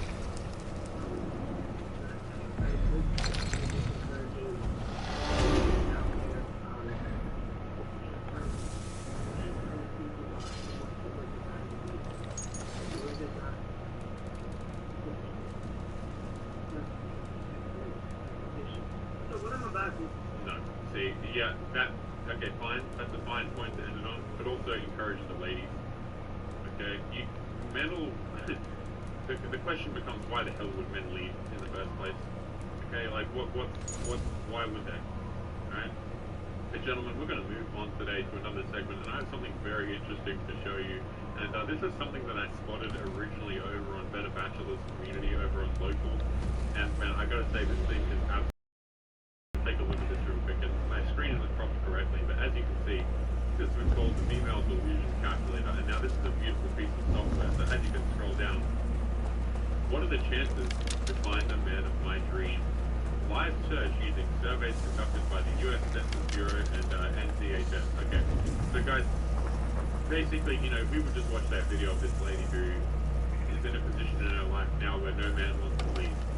Okay, and the reason for that is because, yeah, there are less men leading, but also she had her chance to choose a man that would lead. She had a chance to choose a good man. Okay, but what they're doing is they're going out here shooting well above their price range, as we're about to find out. And they can't seem to lock down a man. So guys, let's just, man, this is hilarious. Let's have a look, okay? So, what are the chances to find the man of my dreams? And let's just pick ages 35 to 40, okay? Race, any race, who cares? Minimum height, let's set it to 6 foot, okay? Because this is what the ladies mostly want, okay? So let's just say, you know, a guy who's 6 foot. Any girl who tells you they don't mind a short man, they're lying to you. Okay, they're absolutely lying. So we're going to set it to 6 foot, any race, ages 35 to 40, because, you know, well, actually, no, what we'll do is we'll set it to, what we're going to do is we're going to set it to 26 to 31. Okay, because the girls in their early 20s often, you know, won't be against, we'll go here. They'll kind of shoot for this age range right here. Okay, let's continue. Minimum income, 80k. You know what, guys, for the sake of realism, we're going to bump it up to 100k. Okay, so now we're at a guy who's any race, 25 to 30, minimum height, 6 foot. We're going to find out what the ladies' odds are, gentlemen. Let's have a little look-see here. 0.99%.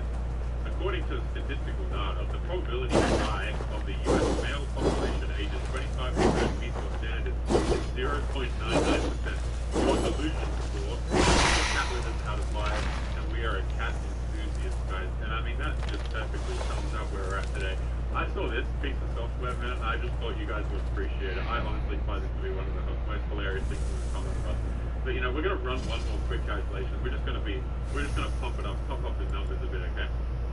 So let's just say it's gonna be 25 to 30 again, and we'll leave the race. But let's just say it's gonna be 6'3", okay? And it's gonna make 200k. And now let's see what we're looking at, okay? And it just, man, it just gets worse and worse for these ladies who think that they actually have a. Oh, would you look at that? According to statistical data, the probability a guy of the US male population ages 25 to 30 meets your standards is 0.012%.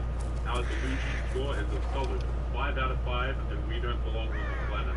Whoever made this software is having a little giggle to themselves, aren't they? Damn. But guys, this is the kind of logic, because this is the kind of crap the girls are shooting for, and then they want to turn around and say, oh, well, no men are around.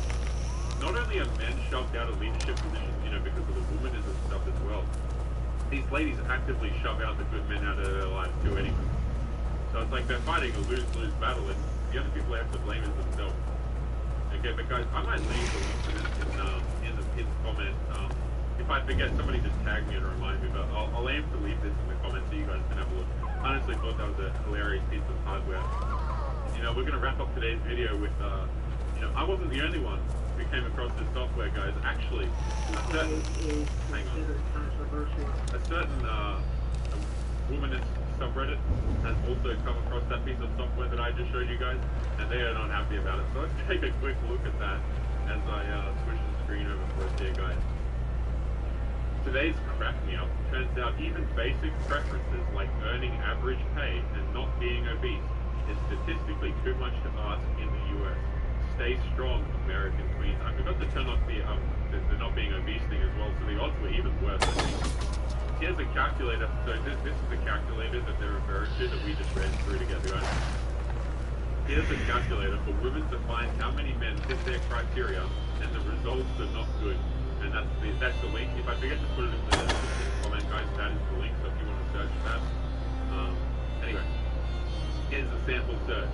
Not married, white man, at least 6'1", not obese, earning at least 55k. The US average is like 53, but won't let me put the exact number. Result: according to statistical data, the probability a guy of the US male population ages 25 to 35 meets your standards is 0.65%. And we're going to see these ladies are not happy about this calculator, right? So, obviously, yeah, you can say that the average earning is 53k and put it 55, right? But what's really making this difficult is this part right here. The 6'1". Most men, if I'm not mistaken, in America, I could be well mistaken, but I believe are 5'9". Somebody correct me if I'm wrong. I don't particularly know what how tall you guys are over there, but I'm pretty sure it's 5'9" is the average male height. So we're a solid 2 inches above, you know, and then we got some other criteria here that very quickly dwindles it down.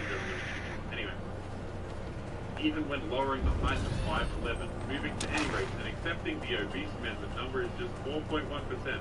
So if you lower height to the average, which is 5.9, you get, yeah, there we go, it is 5.9, you get 8.4%. Notice how the height is the last thing that these ladies move. Do you guys find that interesting? Right, it's like the height is the last one that they move. That's hilarious. Anyway, if to the first result you change the income requirement to 120k, as I've seen some do, then it goes down to 0.12%. But if you go back to the 55k income and increase the ratio to 30/40, it goes back up to 0.88. Kitty litter jokes aside, thoughts? Feel free to post your results. Would be cool if somebody made a version for men. Oh boy, what have we done? Let's have a look at some of these comments over here. Just reminds me of that post about how certain men think women could possibly reject 672 guys a year. I don't care, all capitals. If the man I'm looking for is unusual, I'm not looking for tons of men. Yeah, see, this is what I'm talking about, right? Look, they'll reject the 672 guys. Okay, they'll go through and they'll still wind up alone because what they're doing and what they're shooting for men who are out of their price range. You want to shoot for these tall men who are earning this much money, man. It's like they're a very small percentage. Now you can choose to scoff at that, you can choose to not believe it, but the fact of the matter is, as we've seen above, I mean, 5'9" is the average, is it not? So, what are you? Are you better than average? I doubt it. You know, average is average for a reason. So, let's continue. Go. Well, the U.S. is an aging, obese society that exported much of the decent work for men to developing nations. This wages have been stagnant for over 2 decades. The height has also gotten lower. This study has said that the average height is 5'8" for men and 5'4" for women. Also in younger age brackets, blah blah blah. There is a crisis of the yep. That being said, why are we trusting a site called I Got Standards, bro? It sounds like some MRA garbage. And it is. It's full of math errors, and there is no corresponding conclusions at all for men. I don't know, guys. Like, if the percentages are wildly off, sure. But the fact of the matter is, all guys who earn a lot of money, they're rare. And now you can choose to cry about that. You can choose to.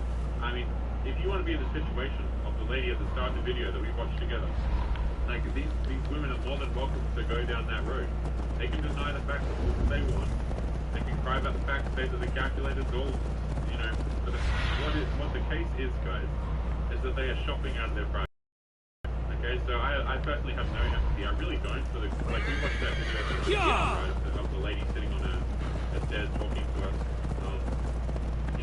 I don't have any empathy, guys, because it is a consequence of her decision making. She doesn't have to be in that situation. These girls don't have to be in that situation. But what they're doing is they're just actively encouraging each other. And, it doesn't matter how angrily they disagree with the calculator. It really doesn't. Because the situation is going for them.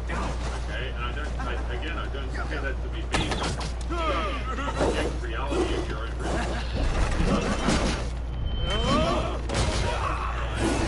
Crying, shaming, shaming. It's just absolutely beautiful, isn't it, gentlemen? Like, it is absolute scenery here, but I'm just going to take a quick look if I have anything for us to wrap up the episode with, because, guys, I'm sure a lot of you are watching this video damn well laughing to yourselves. Like, you're sitting there, hell, maybe that we've got a guy over here who's 5'4" and still just finds this crap absolutely hilarious. He's like, I'm so glad these ladies aren't even choosing me, man.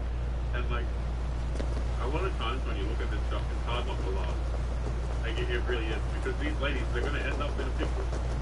But anyway, we're going to wrap it up with the kind of, not a fantastic one, guys, but we're just going to wrap it up with the classic marriage problem. So let's have a look at Well, I'm going to pop over to Twitch now. My wife is texting her ex on our anniversary date.